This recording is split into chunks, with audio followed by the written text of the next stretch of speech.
بسم الله الرحمن الرحيم. அஸ்ஸலாமு அலைக்கும் வரஹ்மத்துல்லாஹி வபரகாத்துஹு.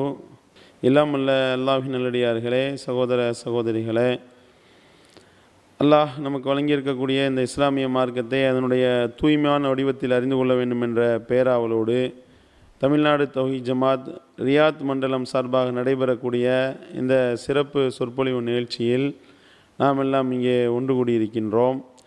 தமிழ்நாடு தௌஹீத் ஜமாத் என்ற இந்த அமைப்பு இஸ்லாம் சொல்லக்கூடிய அடிப்படை கொள்கையை மக்கள் மத்தியில் தெள்ளத் தெளிவாக எடுத்து எம்பக்கூடிய ஒரு சிறப்பான முறையில் பிரச்சாரத்தை மேற்கொண்டு வருகின்றது.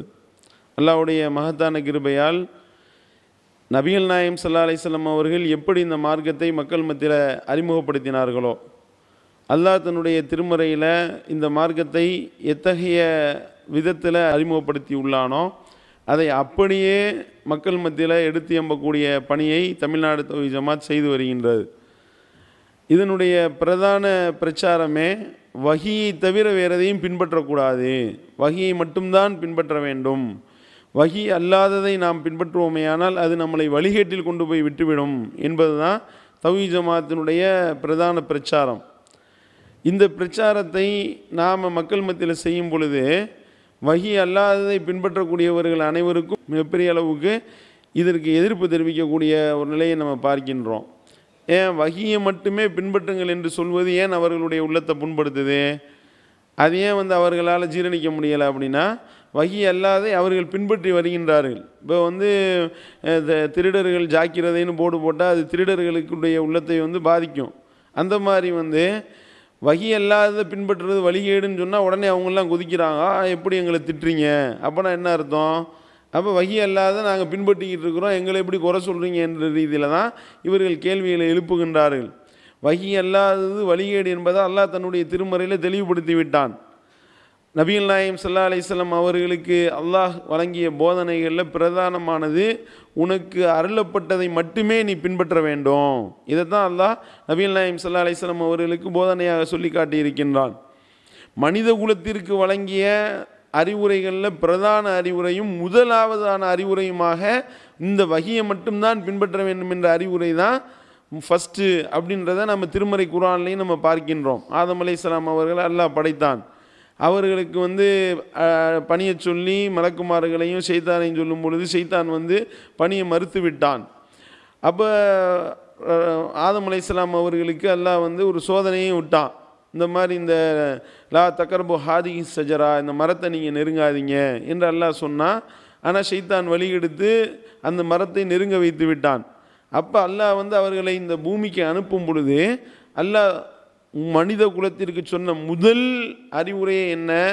ஃபஇம்மா யஅதி அன்னக்கும் மின்னி ஹுதன், என்னிடத்திலிருந்து உங்களுக்கு நேர்வழி வரும், அந்த நேர்வழியை யார் பின்பற்றுகின்றாரோ அவர் பயப்பட தேவையில்லை, கவலைப்படவும் வேண்டாம் என்று சொல்லி அல்லாஹ் தன்னுடைய திருமறையில் ஆதம் நபிக்கு சொன்ன அறிவுரையை நமக்கு சொல்லி காட்டுகின்றான்.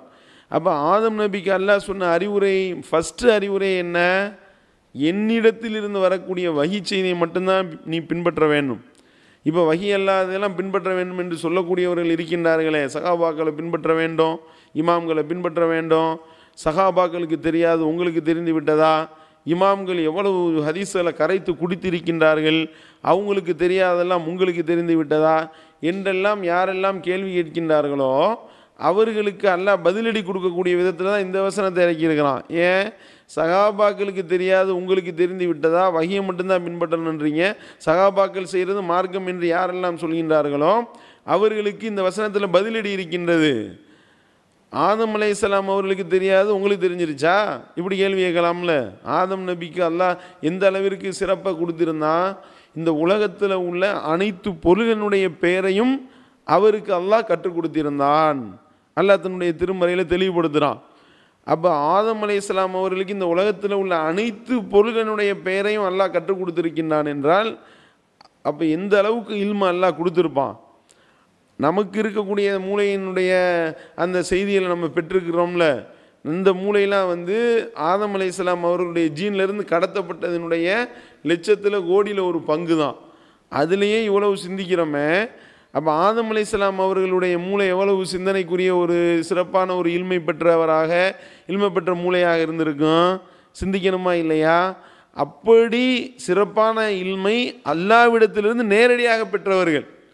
நமக்கு இல்மு கிடைச்சதெல்லாம் வந்து நம்மளுடைய ஆசிரியர் சொல்லி கொடுத்துருப்பாரு, நம்மளுடைய உம்மா அப்பா சொல்லி கொடுத்துருப்பாங்க. இப்படி நமக்கு இல்மு கிடைச்சிருக்கும். அப்படி சொல்லி கொடுத்தவங்க கூட தப்பாக சொல்லி கொடுத்துருக்கலாம். ஆனால் ஆதம் அலைஹிஸ்ஸலாம் அவர்களுக்கு இல்மு எப்படி கிடைச்சிச்சு? அல்லாவே நேரடியாக கற்றுக் கொடுத்துருக்கலாம். ஆதம் அலைஹிஸ்ஸலாம் அவர்களுடைய டீச்சர் யார்? அல்லாவே டீச் பண்ணியிருக்கிறான். நீ இந்த இதை நீ கற்றுக்கோ. அப்போ எந்த அளவுக்கு அல்லாஹ் கற்றுக் கொடுத்துருப்பான்னு பார்த்துக்கிறீங்க. அப்படி கற்றுக்கொண்ட ஆதம் அலைஹிஸ்ஸலாம் அவர்களை அவன் இஷ்டப்பிரகாரம் நீ செயல்படலாம்னு சொல்லியிருந்திருக்கலாம். அவங்களே அவங்க இஷ்டப்பிரகாரம் செய்யக்கூடாதான். நீ நினச்சதெல்லாம் மார்க்கம் கிடையாது. நீ நினச்ச மாதிரிலாம் என்னிடத்திலிருந்து பாடம் படித்தவர் நீ விரும்பின மாதிரி செய்து கொள் என்றால் சொன்னால் அப்படி சொல்லலை. ஃபைம்மா யாழ்த்தி அன்னக்கும் மின்னி ஹுதன், என்னிடத்திலிருந்து நேர்வழி வரும். நீ உலகத்துக்கு போனாலும் உன்னுடைய மூளையை வச்சு சிந்தியா பண்ணி எதுவும் செஞ்சிடக்கூடாது. என்னிடத்திலிருந்து வகி வந்துக்கிட்டே இருக்கும். அந்த வகை செய்தியை மட்டும்தான் நீ பின்பற்ற வேண்டும் என்று அல்லாஹ் தன்னுடைய திருமறையில் கட்டளையிட்டிருக்கின்றான் என்றால், அப்போ ஆதம் அலைஹிஸ்ஸலாம் அவர்களுடைய மூளையோடு ஒப்பிடும் பொழுது சஹாபாக்களோ இமாம்களோ அவங்க பெரிய அறிஞர்கள்னு யாராவது சொல்ல முடியுமா? அல்லாஹ்வுக்கு வஞ்சி சொல்லுங்கள். அல்லாஹ்வுடைய தூதருடைய செய்தி அல்லாத மற்ற செய்திகளை எல்லாம் மனிதர்கள் சொல்லக்கூடிய செய்தியை வகை செய்தியாக நாங்கள் வந்து அதையும் மார்க்கமாக பின்பற்றுவோம் என்று சொல்லக்கூடியவர்களை பார்த்து கேட்கின்றோம். உங்களுக்கு உண்மையிலேயே நீங்கள் வந்து உண்மையாளர்களாக இருந்தால் இவர்கள் ஆதம் அலைஹிஸ்ஸலாம் அவர்களை விடவா பெரிய அறிவாளி உலகத்தில் இருக்க போகிறாங்க? அப்போ ஆதம் நபிக்கு அல்லாஹ்வுடைய கட்டளை என்ன? ஏன்ட்டிருந்து வரக்கூடிய செய்தி தான் பின்பற்ற வேண்டும் என்று அல்லாஹ் சொல்லிவிட்டால், அப்போ மற்றவர்கள்லாம் எம்மாத்திரம் என்று சிந்திக்கணுமா இல்லையா? விளங்காமல் இது போன்ற வேலைகளை செய்து கொண்டிருக்கின்றார்கள். அதில் நம்மளை பிரதானமாக எதிர்க்கிறதுல ஃபஸ்ட்டு நிற்கக்கூடியவர்கள் இந்த சலஃபுகள் என்று தங்களை சொல்லிக்கொள்ளக்கூடியவர்கள் தான். என்ன சொல்கிறாங்க? சகாபாக்கள் வந்து சகாபாக்களையும் நம்ம பின்பற்ற வேண்டும். சகாபாக்களையும் நாம் வந்து அவங்களும் நம்மளுடைய மார்க்கத்தினுடைய அத்தாரிட்டி. சகாபாக்களை பின்பற்றாவிட்டால் நாம் எல்லாம் வழிகேட்டில் போய்விடுவோம். சகாபாக்களுக்கு தெரியாது, உங்களுக்கு தெரிந்து விட்டதா? சகாபாக்கள் எப்படிப்பட்டவர்கள் தெரியுமா? அவர்கள் அல்லாஹ்வுடைய தூதரிடத்தில் பாடம் படித்தவர்கள். அவங்க எப்படி விளங்கினார்களோ அப்படித்தான் நாம் விளங்க வேண்டும். அதுக்கு மேலே நம்ம சிந்திக்கக்கூடாது என்றெல்லாம் இந்த சலஃபுகள் வந்து சொல்லக்கூடியதை பார்க்கின்றோம். நம்ம என்ன கேட்குறோம்? சிம்பிளான மேட்ரு. வஹியைத்தான் பின்பற்ற வேண்டும் என்று அல்லாஹ் சொல்கிறான்ல, வஹி செய்தியைத்தான் பின்பற்ற வேண்டும் என்று அல்லாஹ் கட்டளையிட்ட பிறகு சஹாபாக்களை எப்படி நீங்கள் பின்பற்றுவீங்க? சஹாபாக்களுக்கு வஹி வந்துச்சா? நபி அல்லாதவர்களுக்கு தான் வஹி வராதே. அப்படி அல்லாஹ் தன்னுடைய திருமறையில் வந்து தெளிவுபடுத்தி விட்டானே, ரசூல் ஸல்லல்லாஹு அலைஹி வஸல்லம் மூலமாக தெளிவுபடுத்தி விட்டானே. அப்போ வஹி செய்தி யாருக்கு அருளப்பட்டதோ ரசூல் ஸல்லல்லாஹு அலைஹி வஸல்லம் அவர்களுக்கு வஹி அருளப்பட்டதுனால அவர்களுடைய அந்த செய்தியை பின்பற்ற வேண்டும் என்று நாம் சொல்கின்றோம். ரசூல் ஸல்லல்லாஹு அலைஹி வஸல்லம் அவர்கள் சொன்னதில் கூட உலக விஷயத்தில் அவங்க இஷ்டப்பிரகாரம் சொன்ன விஷயத்தை பின்பற்றக்கூடாது. அப்படி பின்பற்றுவது வந்து மார்க்கத்தில் சொல்லப்படவில்லை. ரசூல் ஸல்லல்லாஹு அலைஹி வஸல்லம் அவர்கள் உஹது போரில் அடிபட்டாங்க, வாய் வெட்டுப்பட்டுச்சு. வெட்டுப்பட்ட வாயில் வந்துக்கிட்டு சாம்பல் அள்ளி பூசினாங்களா இல்லையா? ஃபாத்திமா ரலியல்லாஹு அன்ஹா பூசி விட்டாங்கல்ல. இப்போ ஒருத்தவர் இதே சலஃபு கொள்கையில் இருக்கக்கூடிய ஒரு நபருக்கு வந்து வாயில் பிளேடு கீறிடுச்சுன்னு வைங்க, இவர் என்ன செய்வார்? இவர் ஆஸ்பத்திரியில் போய் ஸ்டிச்சிங் போடுவாரா, இல்லை டக்குன்னு ஒரு ஓலமர பாயை இருங்க அப்படின்னு சொல்லி அந்த சாம்பல் அள்ளி வாயில் பூசிக்கிடுவாரா? பூச மாட்டார்ல. அதில் மட்டும் தெளிவாக இருக்காங்க. அதை நாங்கள் செய்யக்கூடாது, செஞ்சால் மேற்கொண்டு புண்ணா போயிடும், தெரியுதுல. அப்போ வந்து ரசூல் ஸல்லல்லாஹு அலைஹி வஸல்லம் அவர்களுடைய விஷயத்துலையும் கூட வஹி அல்லாமல் ரசூல் ஸல்லல்லாஹு அலைஹி வஸல்லம் அவர்கள் அவங்களுடைய விருப்ப பிரகாரம் செய்திருப்பாங்களே. ஒட்டகத்தில் போனது, கோவேரி கழுதையில் போனது, குதிரையில் போனது, இதெல்லாம் இவர்கள் பின்பற்றுவார்களா? அதெல்லாம் உலக விஷயம். அப்போ இவர்கள் வந்து ஒரு ஊர்லேருந்து இன்னொரு ஊருக்கு போகிறதுக்கு இவர்களுக்கு ஏரோப்ளேன் தேவைப்படுது. இவர்களுக்கு ஃப்ளைட்டும் ட்ரெயினும் பஸ்ஸும் தேவைப்படுகின்றதில்ல, காரும் தேவைப்படுதில்ல. அப்போ இதில் மட்டும் உங்கள் இஷ்டத்துக்கு வளைச்சிக்கிருவீங்களா? அப்போ அல்லாஹ்வுடைய தூதருக்கு தெரியாது, உங்களுக்கு தெரிந்து விட்டதா? கோவேரி கழுதையில் ஏறி போகாமல் நீங்கள் என்ன வந்துக்கிட்டு திமிரெடுத்த தனமா நீங்கள் வந்துக்கிட்டு ஃப்ளைட்டில் போயிட்டுருக்கீங்க, அல்லாஹ்வுடைய தூதரை கேவலப்படுத்துறீங்கன்னு யாராவது சொன்னால் ஏற்றுக்கொள்வார்களா? இல்லை, நாங்கள் இது கேவலப்படுத்தலை, இதெல்லாம் உலக விஷயம். அதுதான் நாங்களும் சொல்லி கொண்டிருக்கின்றோம். வஹியை மட்டும்தான் பின்பற்ற வேண்டும். வஹி அல்லாத மற்ற விஷயங்கள் ரசூல் ஸல்லல்லாஹு அலைஹி வஸல்லம் அவர்கள் அவங்களுடைய இஷ்டப்பிரகாரம் சொல்லியிருந்தால் கூட பின்பற்றக்கூடாது என்று மார்க்க நிலைப்பாடு இருக்கும் பொழுது சஹாபாக்கள் செல்வது எப்படி மார்க்கமாகும்? இதை நம்ம சொன்னோம்னா நம்ம மேலே ஃபித்னாவை கிளப்பி விட்டுரு. என்ன? சஹாபாக்களை திட்டுறாங்க இவங்க, இதே வேலையை தானே கபூர் வணங்கியல் செய்து கொண்டிருந்தார்கள் 1980களில். நாம் வந்து அல்லாஹ் ஒருத்தனை மட்டும்தான் வணங்க வேண்டும் என்று சொன்னோமா, அவுலியாக்களை திட்டுறாங்க, கிளப்பி விட்டார்கள். நாம் ரசூல் ஸல்லல்லாஹு அலைஹி வஸல்லம் அவர்களை மட்டும்தான் பின்பற்ற வேண்டும். மதுகபி இமாம்களை எப்படி பின்பற்றுறது? அவங்க என்ன நபியா? அவங்களுக்கு என்ன வஹி வந்துச்சான்னு கேட்டோமா இல்லையா? அப்போ இவர்கள் என்ன சொன்னார்கள்? மதுகபி இமாம்களை இவர்கள் திட்டுகின்றார்கள். அதே அவதூரை அவர்கள் அப்படியே மாடிஃபிகேஷன் பண்ணி இப்போ அல்லாஹ்வுடைய தூதரை மட்டும்தான் பின்பற்ற நம்ம சொல்கிறோமா, இப்போ எப்படி கிளம்பியிருக்கிறாங்க? சஹாபாக்கள் நம்ம திட்டுறோன்னு கிளப்பி விட்டார்கள். எவ்வளோ பெரிய அநியாயம் இது! சஹாபாக்களை நாங்கள் திட்டினோமா? சஹாபாக்களை நாங்கள் இழிவுபடுத்தினோமா? சஹாபாக்களை எங்கே நாங்கள் திட்டினோம்? சஹாபாக்களினுடைய முக்கியத்துவத்தையும் அவர்கள் செய்த தியாகத்தையும் அவர்கள் இந்த மார்க்கத்துக்காக செய்த அர்ப்பணிப்பையும் அவர்கள் இந்த மார்க்கத்தை நிலைநாட்டுவதற்காக எவ்வளவோ பங்களிப்புகளை செய்திருப்பதையும் நம்ம தான் மக்கள் மத்தியில் கொண்டு போய் சேர்த்திருக்கின்றோம்.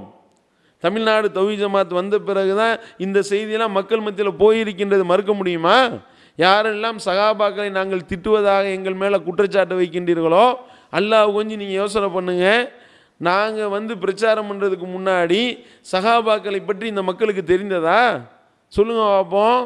எல்லாம் வந்துக்கிட்டு அவுலியாக்கள் என்ற பேரில் பீடி மஸ்தான் அவுலியா தெரியும், பீக்காட் அவுலியா தெரியும், காட்டு பாவா அவுலியா தெரியும், அதே மாதிரி சாவுல மீது பாச்சா, நாகூர் ஆண்டவர், பழனி ஆண்டவர் மாதிரி நாகூர் ஆண்டவர், ஏர்வாடி ஆண்டவர், இவர்களைத்தானே விளங்கி வைத்திருந்தார்கள் மக்கள்.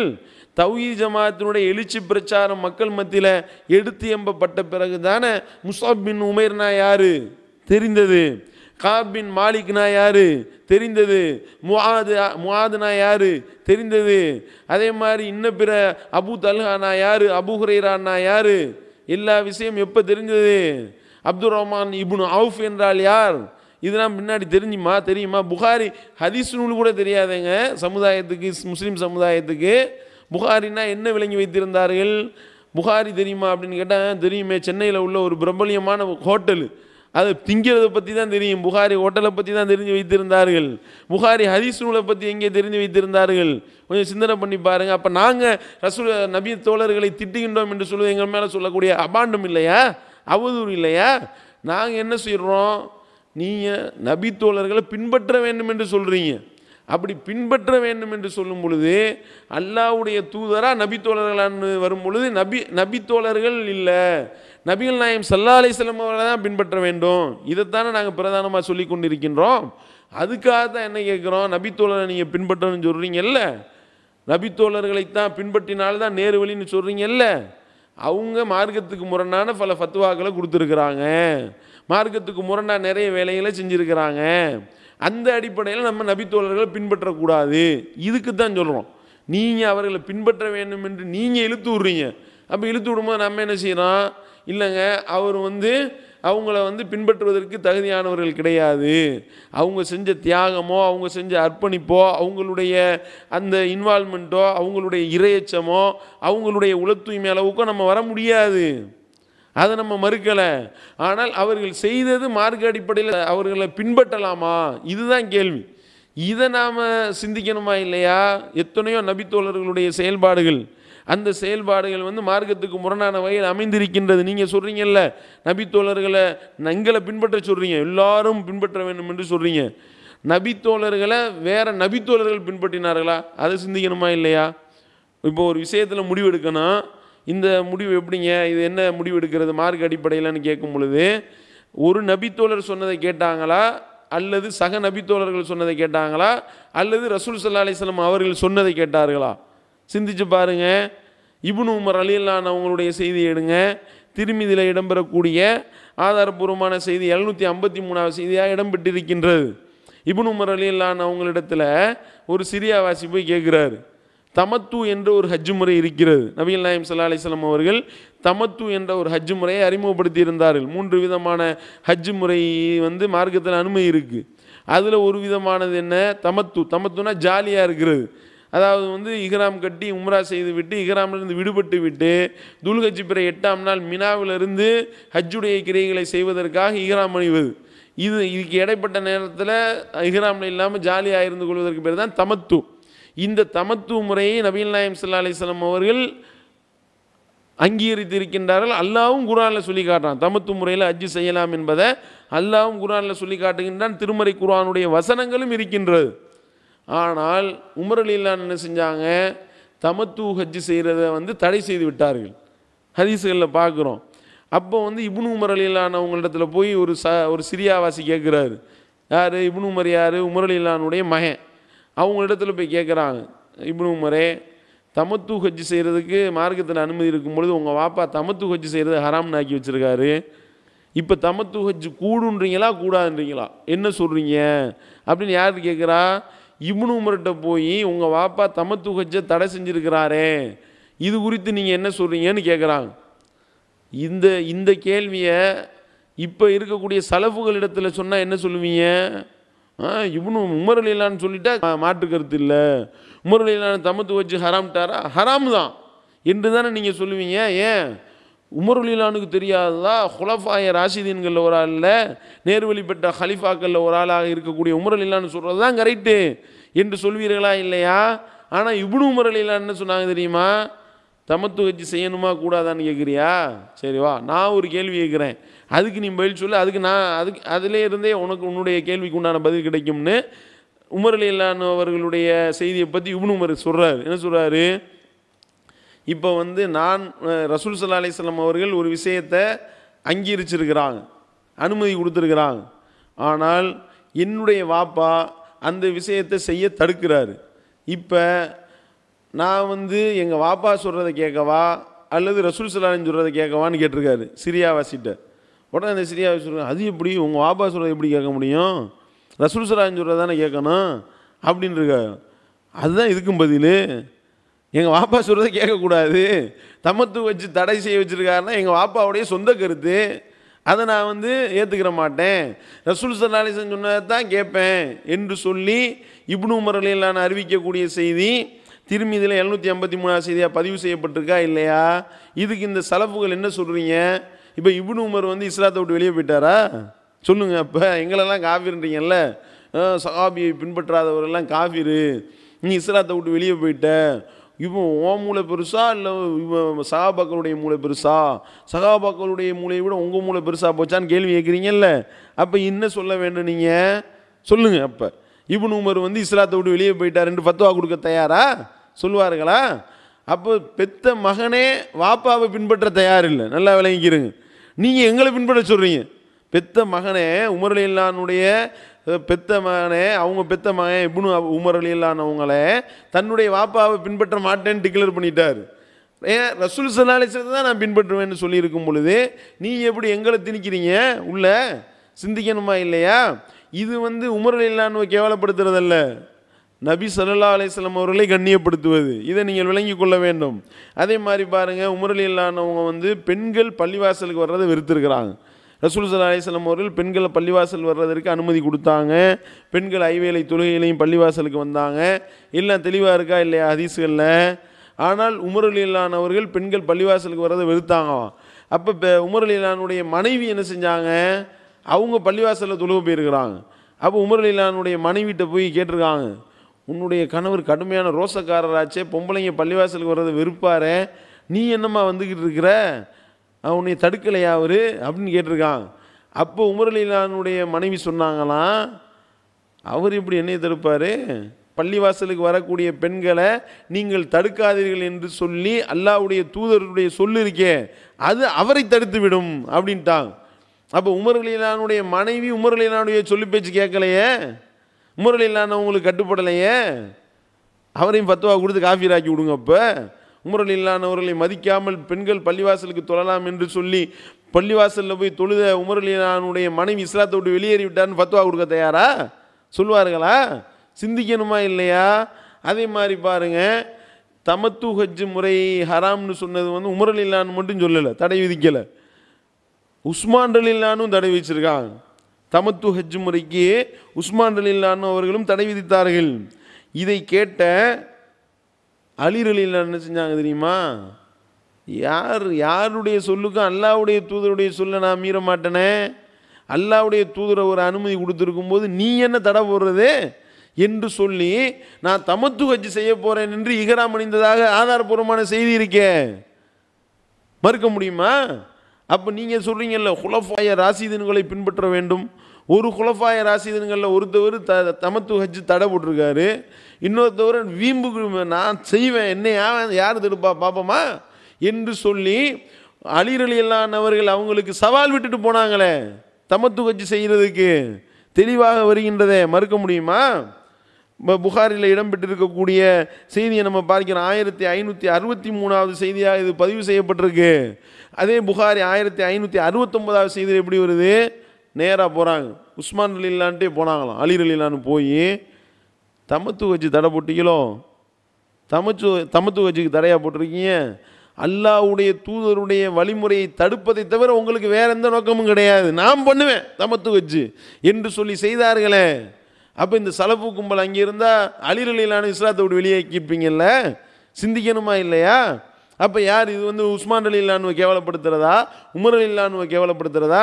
இப்போ தமத்து ஹஜ் எல்லா சலப்புகளும் செய்கிறீங்க, எத்தனை ஒவ்வொரு சலப்புகளும் தமத்து ஹஜ் செய்கிறீங்களா இல்லையா?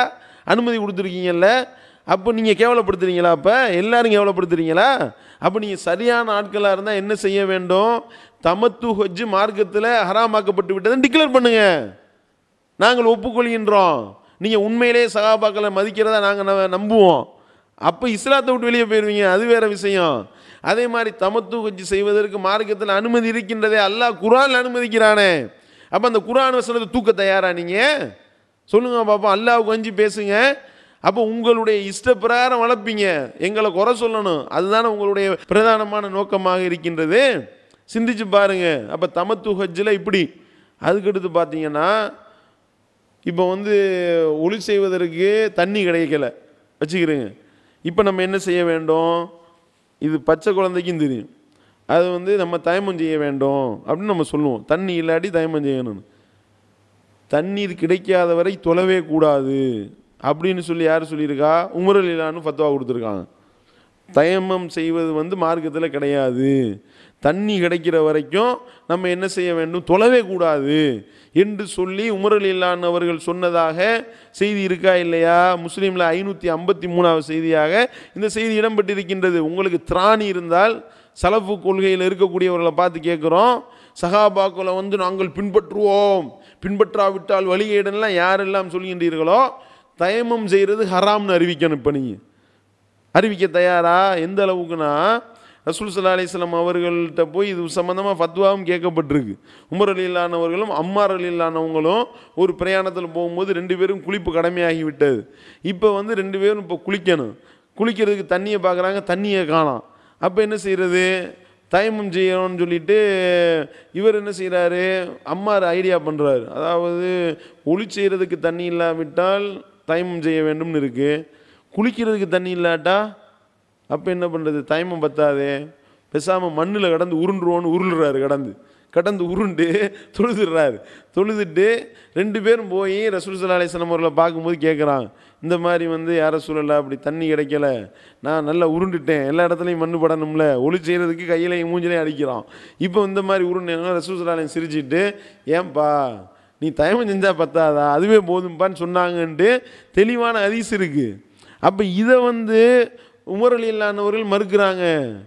அதெல்லாம் கிடையாது, இல்லை நான் 2 பேரும் தானே போனோம், இந்த மாதிரி ஃபத்வா கேட்டமே, ரசூல் ஸல்லல்லாஹு அலைஹி வஸல்லம் அவர்கள் இப்படி ஃபத்வா கொடுத்தாங்களே என்று சொல்லி அம்மார் ரலியல்லாஹு சொன்னதை உமர் ரலியல்லாஹு மறுக்கிறாங்க. இத்தகில்லா, அல்லாஹ்வை பயந்துக்கோ, சொல்லாத இப்படி என்று சொன்னோனையும் அப்போ அமீருல் மோமினீனே நீங்கள் வேணான்னு சொன்னால் நான் அறிவிக்கிறதை நிப்பாட்டிடுறேன் அப்படின்ட்டார் அவர்.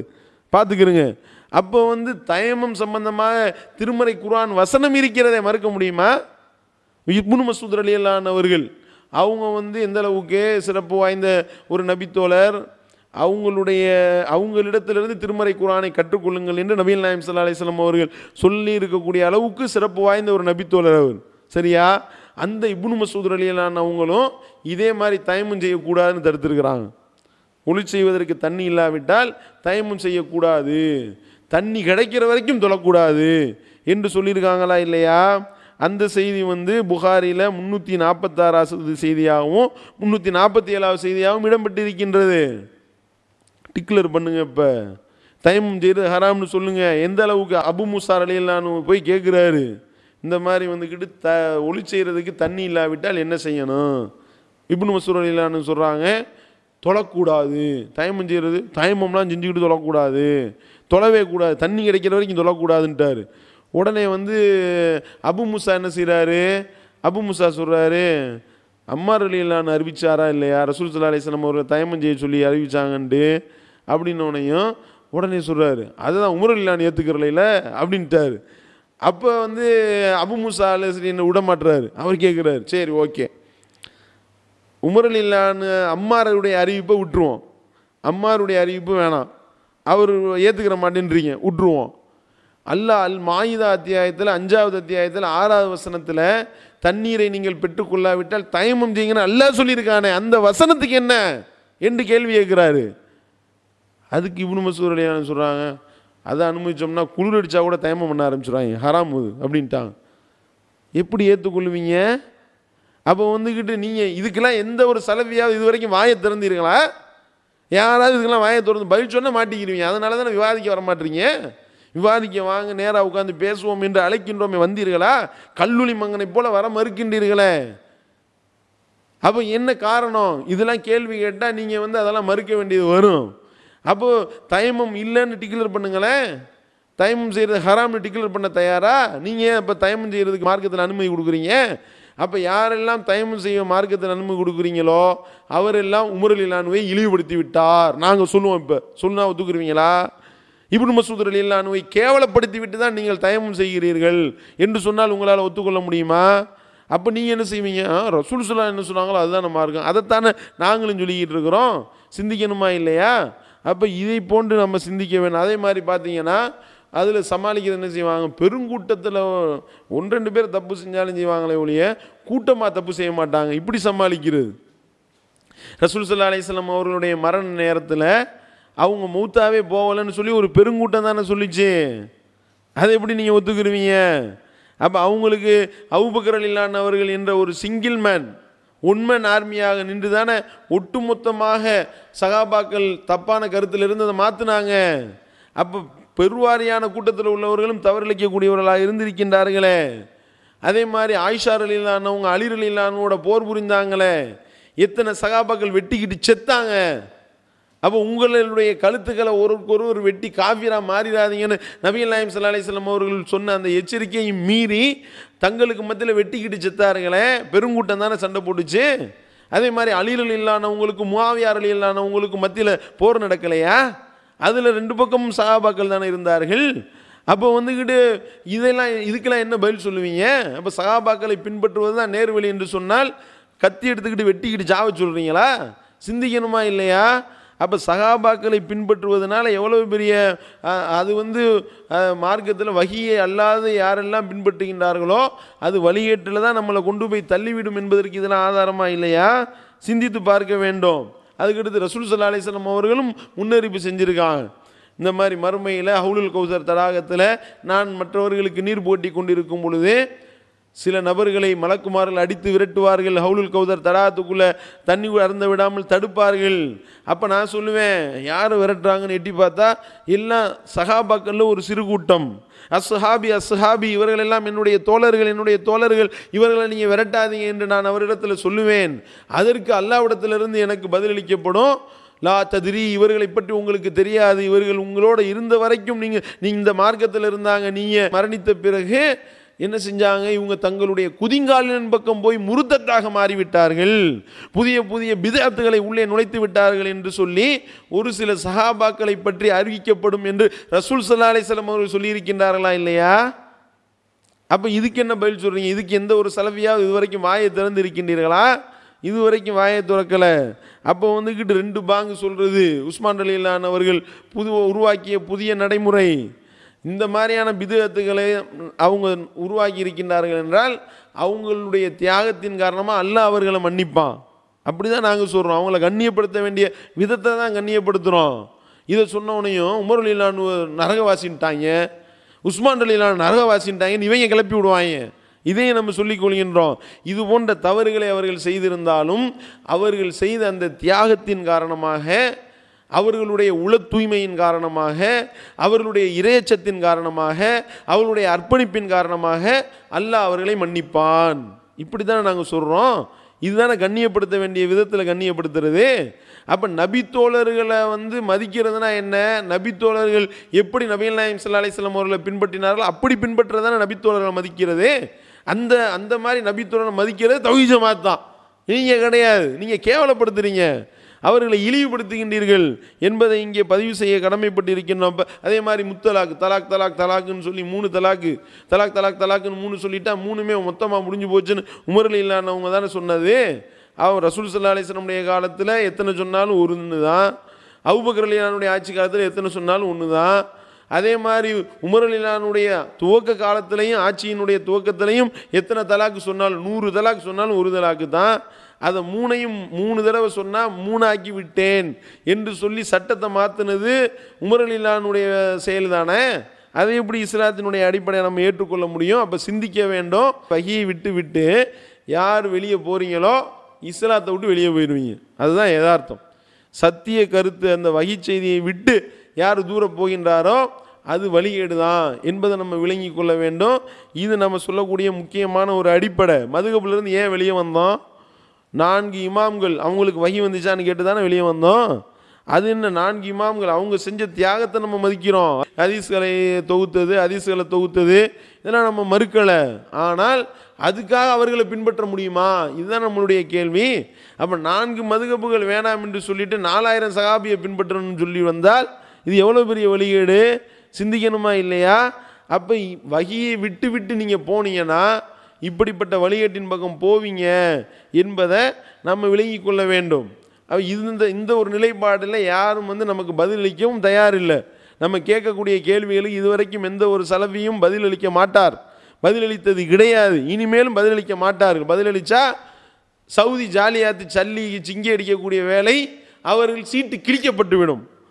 என்னடா சஹாபி சொன்னது மறுத்துட்டாங்களாம் அப்படின்னு எவனா போட்டு விட்டான்னா அங்கேருந்து ஏரோப்ளேன் டிக்கெட் கொடுத்து அனுப்பி விட்ருவாங்க. ஊரில் மறுபடியும் திருப்பி 0லேருந்து ஆரம்பிக்கணும். அதனால தானே வாயை திறக்க மாட்டீங்க, அதனால தானே பதில் வர மாட்டேனுது. வெளிநாட்டு பணம் உங்களை அப்படி மறுட்டி விட்டது. சிந்திச்சு பாருங்க, அல்லாஹ்வுக்கு அஞ்சி யோசனை பண்ணி பாருங்க, சிந்தித்து பாருங்கள் என்பதை முதல் செய்தியாக சொல்லிக்கிறோம். இது ஒரு பார்ட்டு. அடுத்து என்ன? ஆதாரபூர்வமான ஹதீஸ்களை மறுத்து விட்டார்கள், இவர்கள் காஃபிர் ஆகி விட்டார்கள், கிளப்பிட்டாங்க. இந்த மாதிரி கிளம்பி தானே எங்கள் மேலே அடுத்த அவதூறு. ஆதாரபூர்வமான ஹதீஸை நாங்கள் மறுத்தோம், ஆதாரபூர்வமான ஹதீஸெல்லாம் நாங்கள் மறுக்கலை. சில செய்திகள் இருக்கின்றது, அது திருமறை குர்ஆனுடைய வசனத்துக்கு நேரடியாக மோதுது, அது ஹதீஸே இல்லைன்னு மறுத்தோம், ஹதீஸே இல்லைன்னு மறுக்கிறோம். இதுதான் இஸ்லாத்தினுடைய அடிப்படை, இதுதான் பேசிக். திருமறை குர்ஆன் சொல்லக்கூடிய பேசிக், ஹதீஸ் கலையில் உள்ள பேசிக் இதுதான். இதை மறுக்க முடியுமா உங்களால்? என்னன்னு கேட்டால், அதாவது என்னென்னா இவங்களுடைய நிலைப்பாடு என்ன? கொஞ்சம் அல்லாஹ்வுக்கு பயந்து யோசிங்க. உங்க என்ன நிலைப்பாடு சொல்லிக்கிட்டு இருக்கீங்க? ஆதாரபூர்வமான அறிவிப்பாளர் ஒருத்தர் அறிவிச்சிட்டாருன்னா மறு பேச்சு பேசக்கூடாதான். வாயை பொத்திக்கிட்டு அவர் புகாரி சொல்லிவிட்டாரா, பேச மாட்டேன், பொத்திக்கிட்டு அப்படியே ஏற்றுக்கொண்டு போவேன்னு பேசுகிறார் ஒருத்தர். இப்படியே பேசுகிறார். விவாதத்தில் ஒருத்தர் பேசினாரா இல்லையா? பேச மாட்டேன், அப்படியே பின்பற்றி போவேன், அப்படியே நேராக போயிரு, நரகத்துக்கு போயிரு, வஹியை விட்டுட்டு நீ போனேன்னா அதுதான் வழி உனக்கு, அப்படி தான் நல்லா சொல்லி காட்டுகின்றான். அப்போ நீ என்ன செய்கிறீங்க? புகாரியில் பதிவாயிருச்சா ஆதாரபூர்வமான செய்தி.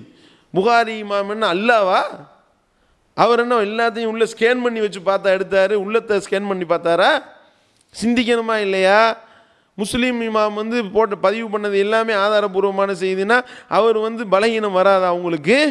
சிந்திக்கணுமா இல்லையா? தாரகுத்தினி இமாம் பதில் கொடுத்துருக்காரு. புகாரியில் எத்தனை பலவீனமான செய்திகள் இருக்குன்னு பதிலடி கொடுத்துருக்காரு. எத்தனை இதுன்னு எடுத்து போட்டிருக்காரு. பதில் சொல்ல முடிந்ததா? இல்லையே. அப்போ நீங்கள் எடுத்து பார்த்தீர்களே, ஆனால் புகாரியில் பதிவாயிட்டா புகாரியை இவங்க திருமறை குர்ஆனுக்கு மேலே வச்சுக்கிட்டு தலையில் தூக்கி ஆடக்கூடிய நிலைமையை நம்ம பார்க்கின்றோம். சரி வாங்க, இது குர்ஆனில் இருக்கா, இந்த உசூலு ஹதீஸில் இருக்கா? இவர்கள் கேட்கக்கூடிய கேள்வி. திருமறை குர்ஆனிலே இந்த அடிப்படை சொல்லப்பட்டிருக்கிறது. என்ன? ஆதாரபூர்வமான செய்தியை ஆதாரபூர்வமான அறிவிப்பாளர் சொன்னாலும் செய்தி தப்புனா ஏற்றுக்கிறாத. குர்ஆனில் இருக்குது இந்த அடிப்படை, மறுக்க முடியுமா? திருமறை குர்ஆனில் இப்போ இவங்க என்ன சொல்கிறாங்க, இந்த சலஃபு கும்பல் என்ன சொல்கிறாங்க, அதாவது எந்த ஒரு அறிவிப்பாளர் ஆதாரபூர்வமான அறிவிப்பாளரான்னு பார்க்கணுமா. அவர் ஆதாரபூர்வமான அறிவிப்பாளராக இருந்தால் அவர் சொன்னது உண்மைதான், அதை நான் மறுக்க மாட்டேன், இப்படி தானே சொல்கிறீங்க? சரி வாங்க, ஆயிஷா ரலியல்லாஹு அவங்க மேலே அவதூறு சொல்லப்பட்ட செய்தி. ஆயிஷா ரலியல்லாஹு வந்து உபச்சாரம் பண்ணிட்டாங்கன்னு அவதூறை பரப்பி விட்டார்களா இல்லையா? அப்படி அவதூறை பரப்புனது யாரு? உங்களில் ஒரு பகுதியினர் தான் இதை நீங்கள் பரப்பினீர்கள். அல்லாஹ் தன்னுடைய திருமறையில் தெளிவுபடுத்தி சொல்லி காட்டுகின்றான். ஆயிஷா ரலியல்லாஹு மேலே அவதூறு சொன்னது சஹாபாக்கள்ல உள்ளவர்கள் தான். யார் சொன்னா? ஹஸ்ஸான் பின் சாபித் என்ற அந்த நபித்தோழர் சொன்னார். ஆயிஷா ரலியல்லாஹு உபச்சாரம் பண்ணிட்டாங்கன்னு சொன்னது ஹஸ்ஸான் பின் சாபித் என்ற நபித்தோழர். அதே மாதிரி மிஸ்தஹ் என்ற நபித்தோழர் சொன்னார். ஆதாரபூர்வமான அறிவிப்பாளர்கள் உங்களுடைய பார்வையில். ஹஸ்ஸான் பின் சாபித் வந்து எப்படிப்பட்ட பலமானவர் தெரியுமா? மற்றவரெல்லாம் நம்ம சொல்லுவோம்ல, இவர் பலவீனமானவர், இவர் வந்து பொய்யரு, இவர் இட்டு கட்டக்கூடியவர், இவர் தத்லீஸ் பண்ணக்கூடியவர்லாம் சொல்லி ஹதீஸ் கலையில் எழுதி வச்சிருக்கோம்ல. இவர் எப்படி ஹஸ்ஸான் பின் சாபித் வந்து பலமானவர்லாம் எப்படிப்பட்ட பலமானவர் தெரியுமா? ஆயிஷா ரலியல்லாஹு அவர்கள் உபச்சாரம் பண்ணிட்டாங்கன்னு சொன்னாரே, ஆதாரபூர்வமான அறிவிப்பாளர். அவர் வந்து ஸ்ட்ராங்கானால் எப்படிப்பட்ட ஸ்ட்ராங்கானால்னா ரசூல் ஸல்லல்லாஹு சொல்லி காட்டுறாங்க. ஹஸ்ஸான் பின் சாபித் வந்து அவர் வந்து ஜிப்ரீல் உன்னோடு இருக்கிறார் அப்படின்றாங்க. ஜிப்ரீல் அலைஹிஸ்ஸலாம் அவர்கள் உன்னோடு இருக்கிறாரு, நீ வந்து எதிரிகளுக்கு பதிலடி கொடுன்னு. அந்த அளவுக்கு பலமான அறிவிப்பாளர் அவர் ஹஸ்ஸான் பின் சாபித். நல்லவே அப்போ வந்து ஆயிஷா ரலியல்லாஹு அவர்கள் விபச்சாரம் பண்ணி விட்டதாக ஹஸ்ஸான் பின் சாபித் அறிவித்தது ஒரு ஆதாரபூர்வமான அறிவிப்பு தானே உங்களுடைய பார்வையில். நீ என்ன செய்யணும் இப்போ? ஆமாம் உண்மைதான், ஆதாரபூர்வமான அறிவிப்பாளர் சொல்லிவிட்டாரா, பேச மாட்டேன், அப்படியே பின்பற்றி போவேன் சொல்லுங்க. அப்போ இப்போ திருமறை குர்ஆன் எல்லாம் மறுத்துட்டான்ல, இதுதான் அடிப்படை. அப்போ சொல்கிற ஆள் ஆதாரபூர்வமான ஆளான்னு பார்க்காது, சொல்கிற செய்தி சரியான்னு பாரு. இந்த சாதாரண ஒரு அறிவு கூட இல்லை உங்களுக்கு. நல்ல வேலைக்கு இந்த சலஃபு கும்பல் வந்து ரசூல் ஸல்லல்லாஹு அலைஹி வஸல்லம் காலத்தில் இல்லை, அல்லாஹ் காப்பாத்துனா. இந்த கும்பல் அங்கே இருந்திருந்தாங்கன்னு வைங்களேன், சொல்லியிருப்பாங்க.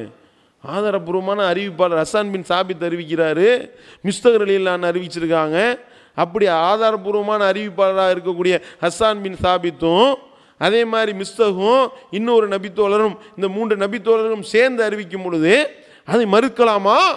கேள்வி கேட்டிருப்பாங்களா இல்லையா? அப்போ நீங்கள் உண்மையாளர்களாக இருந்தால் இப்படி வந்து நீங்கள் ஆதாரபூர்வமான அறிவிப்புன்னு சொல்லி ஆயிஷா ரலியல்லாஹு மேலே அவதூறு பட்டம் கட்டி விட்டுருப்பீங்க. ஆனால் அல்லாஹ் சொல்லி காட்டுறான், இந்த மாதிரியான ஒரு செய்தி உங்கள்கிட்ட வரும் பொழுது இது ஒரு மிகப்பெரிய இட்டுக்கட்டுன்னு நீங்கள் சொல்லியிருக்க கூடாதா? இது மிகப்பெரிய அவதூறு நீங்கள் சொல்லியிருக்க வேண்டாமா? இதை மறுத்திருக்க கூடாதா? அல்லாஹ் கேள்வி எழுப்புறான். அதைத்தான் நாங்கள் சொல்கிறோம். இப்படி அல்லாஹ்வுடைய தூதர் மேலே இட்டுக்கட்டு, ஆயிஷா ரலியல்லாஹு மேலே இட்டுக்கட்டு ஆதாரபூர்வமான ஹதீஸ் என்ற பேரில் எழுதி வைத்திருக்கின்றீர்கள். எப்படிப்பட்ட செய்தியெல்லாம் நீங்கள் நம்பிக்கிட்டு இருக்கீங்க? திருமணம் முடித்த ஒரு அந்நிய பெண்ணு தாடி வைத்த ஒரு இளைஞருக்கு பால் கொடுக்க சொல்லி ரசூல் ஸல்லல்லாஹு சொன்னாங்களாம். இவரும் போய் பால் குடித்தாராம். பால் குடித்தவனே அவருடைய கணவனுக்கு அந்த அதிருப்தி போயிருச்சுன்னு எழுதி வைத்திருக்கின்றீர்களா இல்லையா? இதை எப்படி ஒரு இறை நம்பிக்கையாளன் ஏற்றுக்கொள்ள முடியும்? இப்படிப்பட்ட ஒரு அருவருக்கத்தக்க ஒரு வேலையை அல்லாஹ்வுடைய தூதர் அவர்கள் ஏவுவார்களா? சிந்திக்கணுமா இல்லையா? நபிகள் நாயகம் ஸல்லல்லாஹு அலைஹி வஸல்லம் அவர்கள் இப்படி சாலிம் என்ற ஒரு நபரை, தாடி வைத்த நபரை, அவரை போய் பால் குடிக்க சொன்னாங்களாம் சஹலா என்ற பெண்மணி இடத்துல. அப்படி பால் குடிச்சிட்டு, அதாவது சஹலா என்ற அந்த பெண்மணி வந்து அவங்க அபூ ஹுதைஃபாவும் சஹலாவும் இந்த சாலிம் என்றவரை எடுத்து வளர்த்துருக்கிறாங்க. தாடி வச்ச நபராக இருந்திருக்கிறார். இதை நம்ம ஏற்றுக்கொள்ளல, நம்ம இதை பொய்ன்றோம், இட்டு கட்டப்பட்டது கட்டுக்கதை என்று சொல்கின்றோம். அவர்கள் உண்மை என்று சொல்கிறாங்க. அந்த 2 பேர் என்ன செஞ்சாங்களா, இவங்களை எடுத்து வளர்த்தாங்களாம். சாலிம் அவரும் தாடி வச்ச ஆளா பெரிய ஆளாயிட்டார். தாடி வளர்கிற அளவுக்குன்னா எவ்வளோ பெரிய ஆளாக இருப்பார்னு பார்த்துக்கிறோங்க. இப்போ பால்குடி சட்டம் அந்த வளர்ப்பு மகன் இல்லை என்ற வசனத்தை எல்லாம் இறக்கிட்டான். இப்போ அந்நிய ஆளாயிட்டார். தாடி வச்ச சாலிமு வளர்த்தெடுத்த அந்த மக்களுக்கு அபூ ஹுதைஃபாவுக்கும் அதே மாதிரி சஹலா என்ற அந்த பெண்மணிக்கும் அந்நிய ஆளாயிட்டார். இப்போ தனியாக இருக்கலாமா? சஹலாவும் சாலிமும் தனியாக இருக்கலாமா? கூடாதுல. ஆனால் தனியாக வீட்டுக்கு வந்துட்டு போயிட்டுருக்காரு. இதை வந்து அபூ ஹுதைஃபா பார்த்து அதிருப்தி வெளிப்படுத்துகிறாரு. எந்த ஒரு கணவனும் தன்னுடைய மனைவிடத்தில் அந்நியான் வர்றதை அனுமதிக்க மாட்டான். தனியாக இருக்கிறத விடுவானா? அதிருப்தி வெளிப்படுத்தணும். இதை போய் நபிகள் நாயகம் ஸல்லல்லாஹு அலைஹி வஸல்லம் கேட்டாங்களாம். யார் ரசூலுல்லாஹ் இந்த மாதிரி வந்துக்கிட்டு சாலிம் வந்து தாடி வச்ச இளைஞர் ஆயிட்டார், அவர் வந்து இந்த மாதிரி தனியாக என்னை சந்திக்கிறத என்னுடைய கணவர் விரும்பலை, அதிருப்தி வெளிப்படுத்துகிறார், என்ன செய்யலான்னு கேட்டாங்களாம். உடனே வந்து ரசூலுல்லாஹ் சொன்னாங்களாம், அர்லீஹி, அந்த சாலிமுக்கு நீ வந்து பால் கொடுத்துரு, சின்ன பிள்ளைங்க பால் குடிக்கும்ல தாயிடத்தில், அந்த மாதிரி நீ பாலை கொடு. அதிர்ச்சி ஆயிட்டாங்களாம் சஹ்லா. அதிர்ச்சி, யாரும் சொல்லல, என்ன சொல்கிறீங்க, அவர் தாடி வச்ச இளைஞராச்சே, அவர் பெரிய அளவில் இருக்கார் அப்படின்னு கேட்டால் ரசூலுல்லாஹ் சொன்னாங்களாம், குடுமா நீ குடு, நீ குடு போத்தல முடி என்று சொல்கின்றீர்கள் என்றால் அல்லாஹ்வுடைய தூதரை இதை விட வேற எப்படி கேவலப்படுத்த முடியும்? யூத பயலுக பண்ணுற வேலையில் நீங்கள் செஞ்சுக்கிட்டு இருக்கீங்க. இந்த மாதிரி பணம் எடுத்துட்டான், ரசூல் ஸல்லல்லாஹு அலைஹி வஸல்லம் இழிவுபடுத்தி பணம் எடுத்துட்டாங்கலாம் கொதிக்குதுல, இது அல்லாஹ்வுடைய தூதரை எப்படி கேவலப்படுத்தக்கூடிய ஒரு மேட்ரு? இதுக்கு கொதிக்க மாட்டேன்னுதே. ஆமாம் அப்படி தான் சொன்னாங்க. போய் பாலை குடித்தாங்க. உடனே பாலை குடித்த செய்தியை புருஷங்காரர்கிட்ட சொன்னவனையும் அபூதைபாட்ட சொன்னவனையும் அவர் அல்ஹம்துலில்லாஹ் பால் குடிச்சிட்டாராம், சந்தோஷப்பட்டாராம். இதை எப்படி ஒரு இறை நம்பிக்கையாளன் ஏற்றுக்கொள்ள முடியும்? பால் குடித்தல் என்பது 2 வருஷம் வரைக்கும் தான். அல்லாஹ் தன்னுடைய திருமறையில் ஹவுலைனி காமிலைனி 2 ஆண்டுகள் தான் அப்படின்னு நல்லா சொல்லி காட்டுறான். 25 வயசு ஆளுக்கு எப்படி பால் கொடுப்பீங்க? அது எப்படி சரியாக வரும்?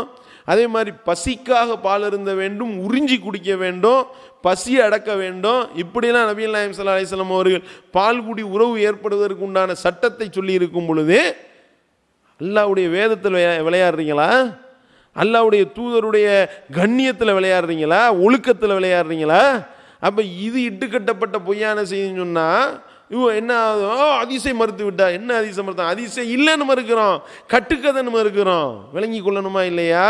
அதே மாதிரி ஆயிஷா ரலியல்லாஹு அவங்க என்ன செய்வாங்களாம், இதே மாதிரி தான். எந்த ஒரு ஆம்பளைகிட்ட தனியாக பேசுகிறதா இருந்தாலும் கூப்பிடுவாங்களாம்.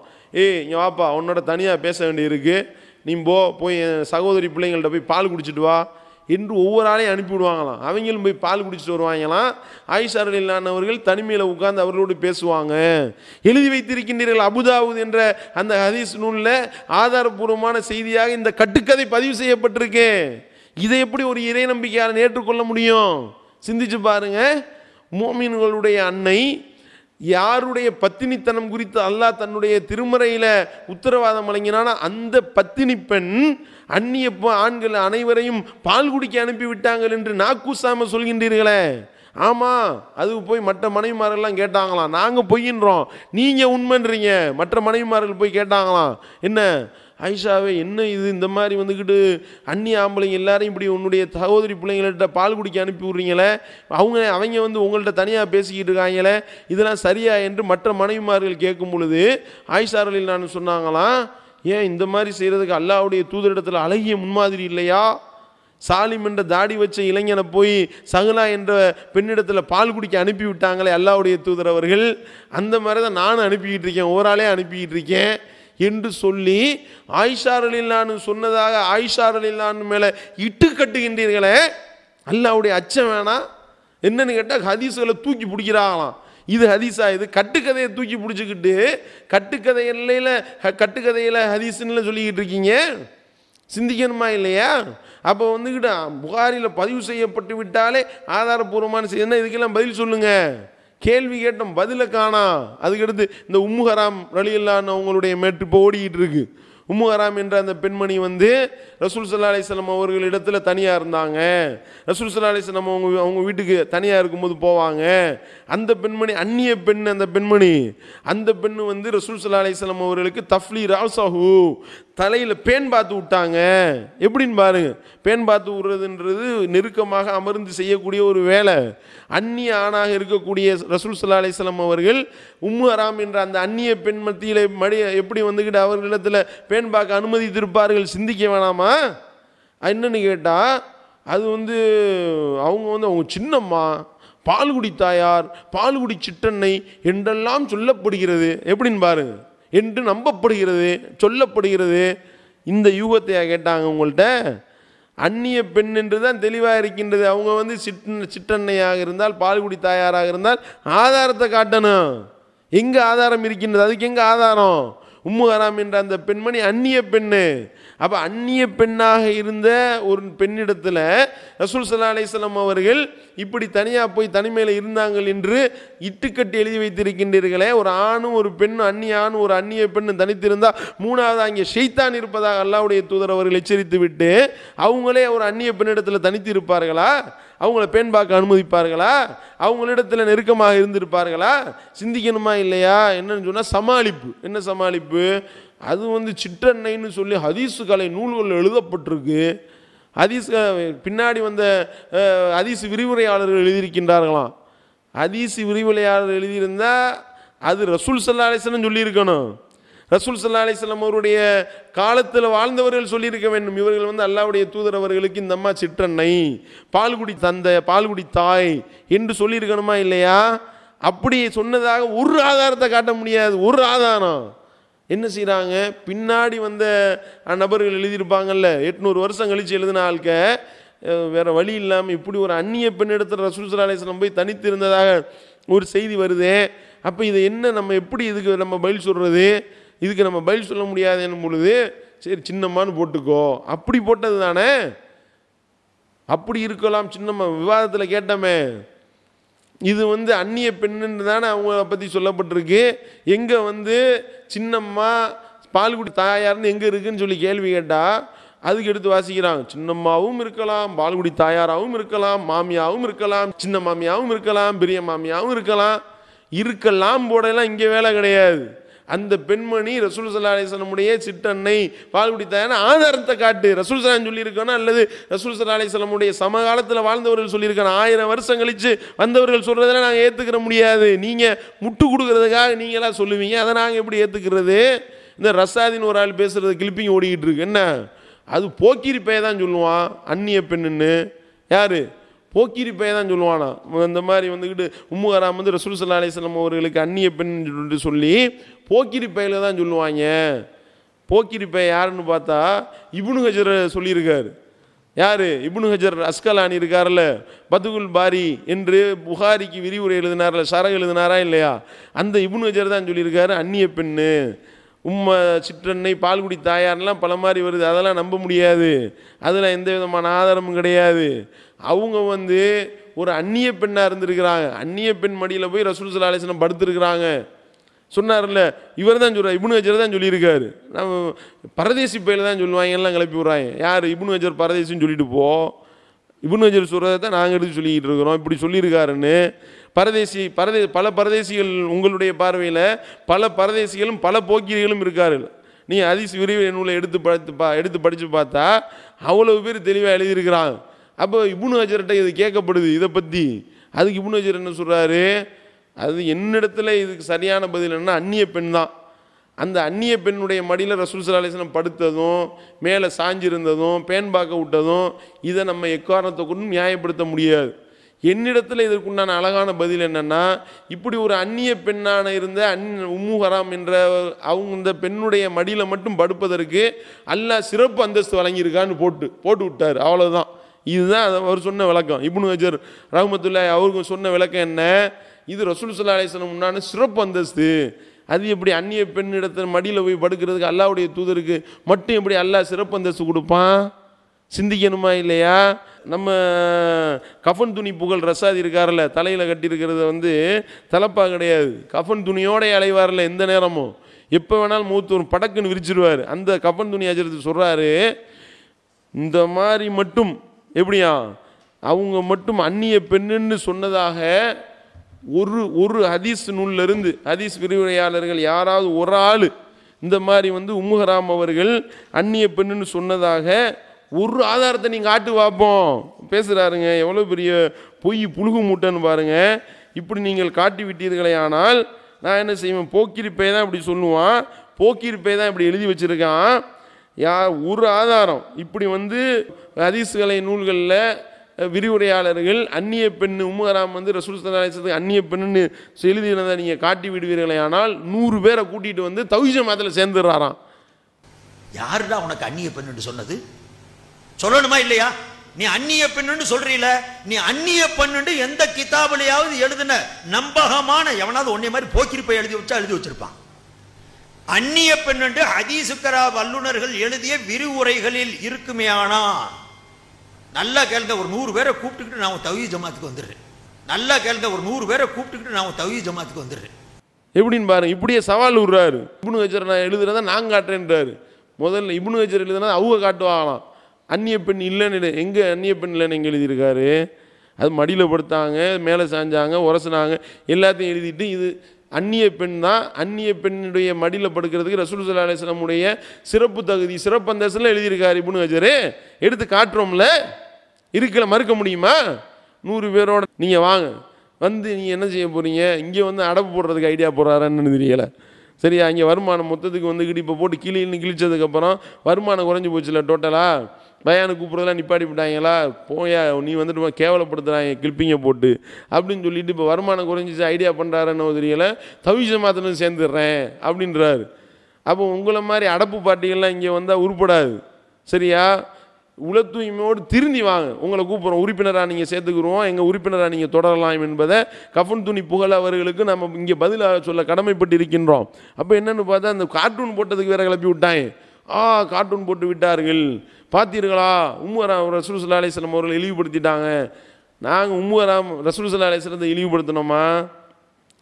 நபிகள் நாயகம் ஸல்லல்லாஹு அலைஹி வஸல்லம் அவர்களை இழிவுபடுத்தலை, ரசூல் ஸல்லல்லாஹு அலைஹி வஸல்லம் அவர்களே இல்லைன்றோம். அது அப்புறம் எப்படி அது அல்லாஹ்வுடைய தூதரை இழிவுபடுத்துறதாகும்? இருந்தாலும் அந்த கார்ட்டூனை போட்டவர் நம்மளை பொறுத்த வரைக்கும் அந்த ப்ரூஃப் பார்க்குறது டெக்ஸ்ட்டை மட்டும்தான் பார்ப்பாங்க.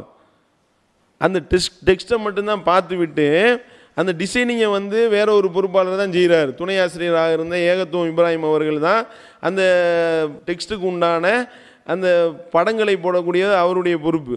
அவர் என்ன செஞ்சிட்டார்? இந்த கார்ட்டூனை வச்சுட்டாரா? உடனே கிளம்பிட்டாங்க. பார்த்தீர்களா அல்லாஹ்வுடைய தூதரை கேவலப்படுத்தி விட்டார்கள்.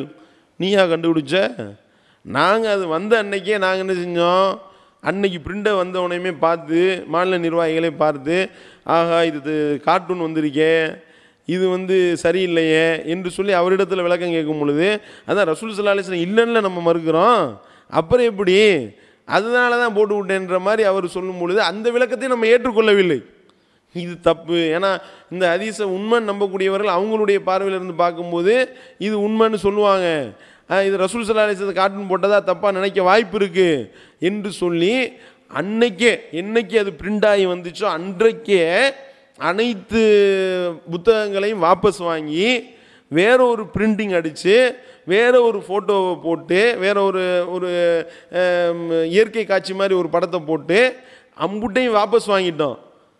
சில சந்தாதாரருக்கு போயிருந்துச்சு, அதையும் மாவட்டங்களில் சொல்லி வாபஸ் வாங்கிட்டோம். அதில் எவனோ கல்லப்பை ஒருத்தையும் ஃபோட்டோ எடுத்திருப்பான் போல. அதை இப்போ 6 மாதம் கழிச்சு இப்போ அனுப்பி விட்டு பார்த்தீர்களா அல்லாஹ்வுடைய தூதரை கேவலப்படுத்தி விட்டார்கள். நீயா கண்டுபிடிச்ச? நாங்கள் கண்டுபிடிச்சி அவர் மேல் நடவடிக்கையும் எடுத்தோம்.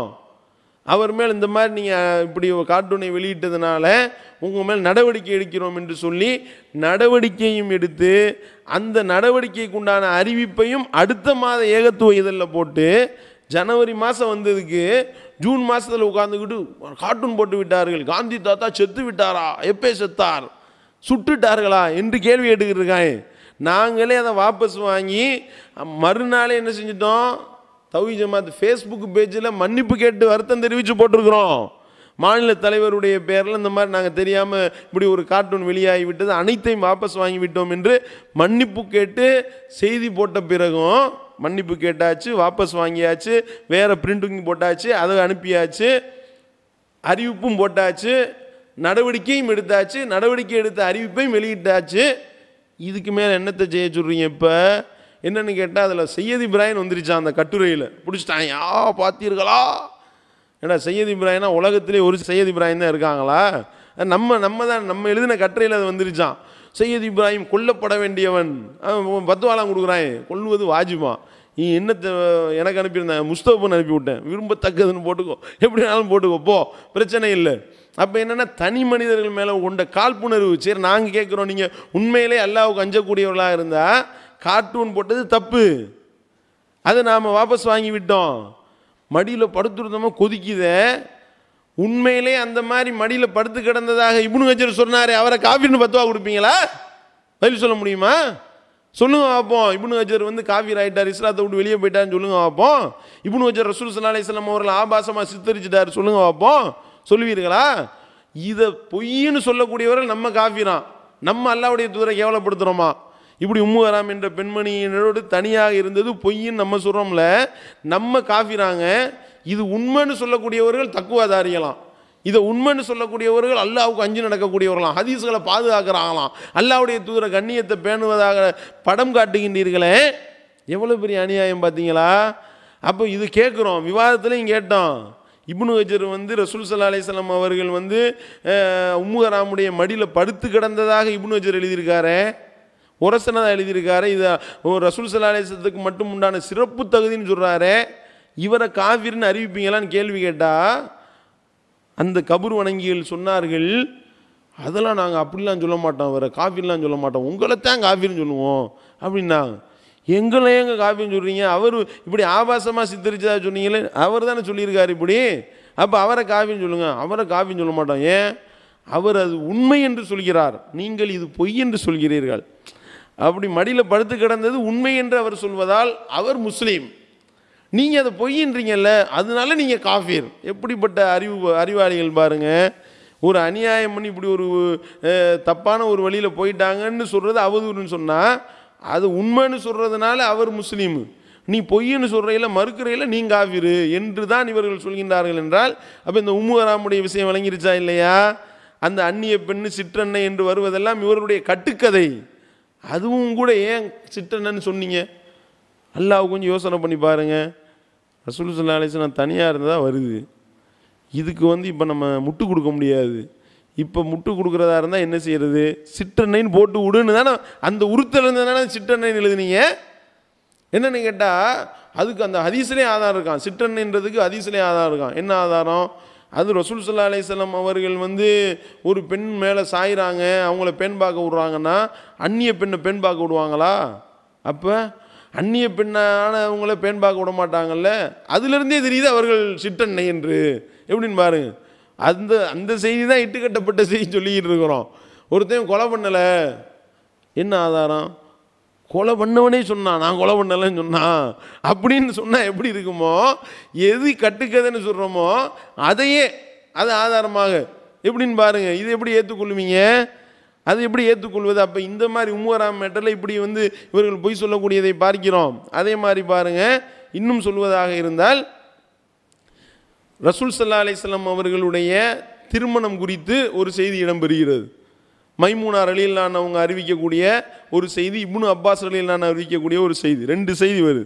இந்த 2 செய்தியில் அதாவது இஹ்ராம் அணிந்த நிலையில் நபிகள் நாயகம் ஸல்லல்லாஹு அலைஹி வஸல்லம் அவர்கள் மைமூனா ரலியல்லாஹு அன்ஹா அவங்கள திருமணம் முடித்தாங்கன்னு ஒரு செய்தி வருது.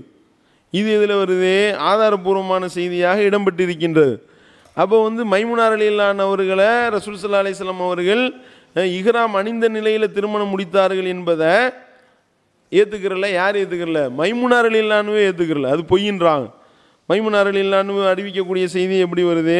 ரசூல் ஸல்லல்லாஹு அலைஹி வஸல்லம் அவர்கள் என்னைய இஹ்ராம் அணியாத நிலையில் தான் என்னைய திருமணம் முடித்தாங்க என்று மைமூனா ரலியல்லாஹு அன்ஹா அறிவிக்கிறாங்க. அந்த செய்தி தெளிவாக 4259 5114 புகாரியில் பதிவு செய்யப்பட்டிருக்கிறது.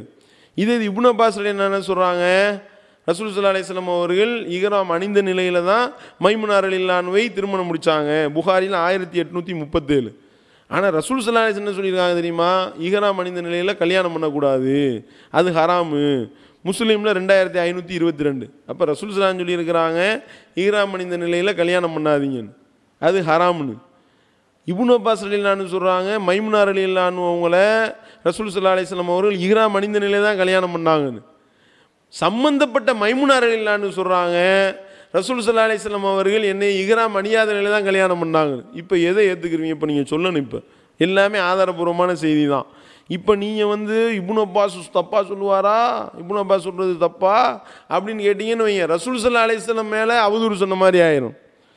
மைமூனா ரலியல்லாஹு அன்ஹா சம்பந்தப்பட்ட ஆளே மறுக்கிறாங்களே, ஆதாரபூர்வமான செய்தி தானே. நீங்கள் தான் ஆதாரபூர்வமானது பதிவு செய்யப்பட்டு விட்டால் எதுவுமே பேச மாட்டீங்களே, அப்படியே பின்பற்றி போயிட்டே இருப்பீங்களே. அப்போ சொல்லுங்க பார்ப்போம், பதில் சொல்ல முடியுமா? அப்போ இது நீங்கள் எடுத்து ஆய்வு செஞ்சு பார்த்தா சிந்தனா சக்தின்னு ஒன்று இருந்துச்சுன்னா சிந்திச்சு பாருங்கள். குரங்கு உபச்சாரம் பண்ணதாகவும் உபச்சாரம் பண்ண குரங்க கல்லெறிஞ்சு கொண்டதாகவும் புகாரில் ஆதாரபூர்வமான செய்தி இருக்குது. ஏற்றுக்கிறீங்களா? கேள்வி கேட்டமே பதில் சொன்னீங்களா? எந்த ஒரு சலபியாவது பதில் சொன்னாரா? இது வரைக்கும் சொன்னாரா? அதாவது உபச்சாரம் செய்த குரங்கை மற்ற குரங்குகள் எல்லாம் சூழ்ந்து கொண்டு கல்லால் எரிந்ததாம். அதோடு சேர்ந்து நானும் கல்லால் எரிந்து கொண்டேன். கல்லால் எரிஞ்சு கொள்வது யாரு மேலே கடமை?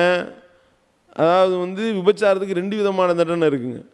திருமணம் முடித்தவன் விபச்சாரம் பண்ணால் கல்லால் எறிஞ்சு கொள்ளணும். திருமணம் முடிக்காத ஆள் விபச்சாரம் பண்ணால் 100 கசையடி. இப்போ இந்த குரங்கை கல்லால் எறிஞ்சு கொண்டிருக்காங்கன்னா இந்த குரங்கு கல்யாணம் முடித்த குரங்கா கல்யாணம் முடிக்காத குரங்கா? கல்யாணம் முடித்த குரங்கு.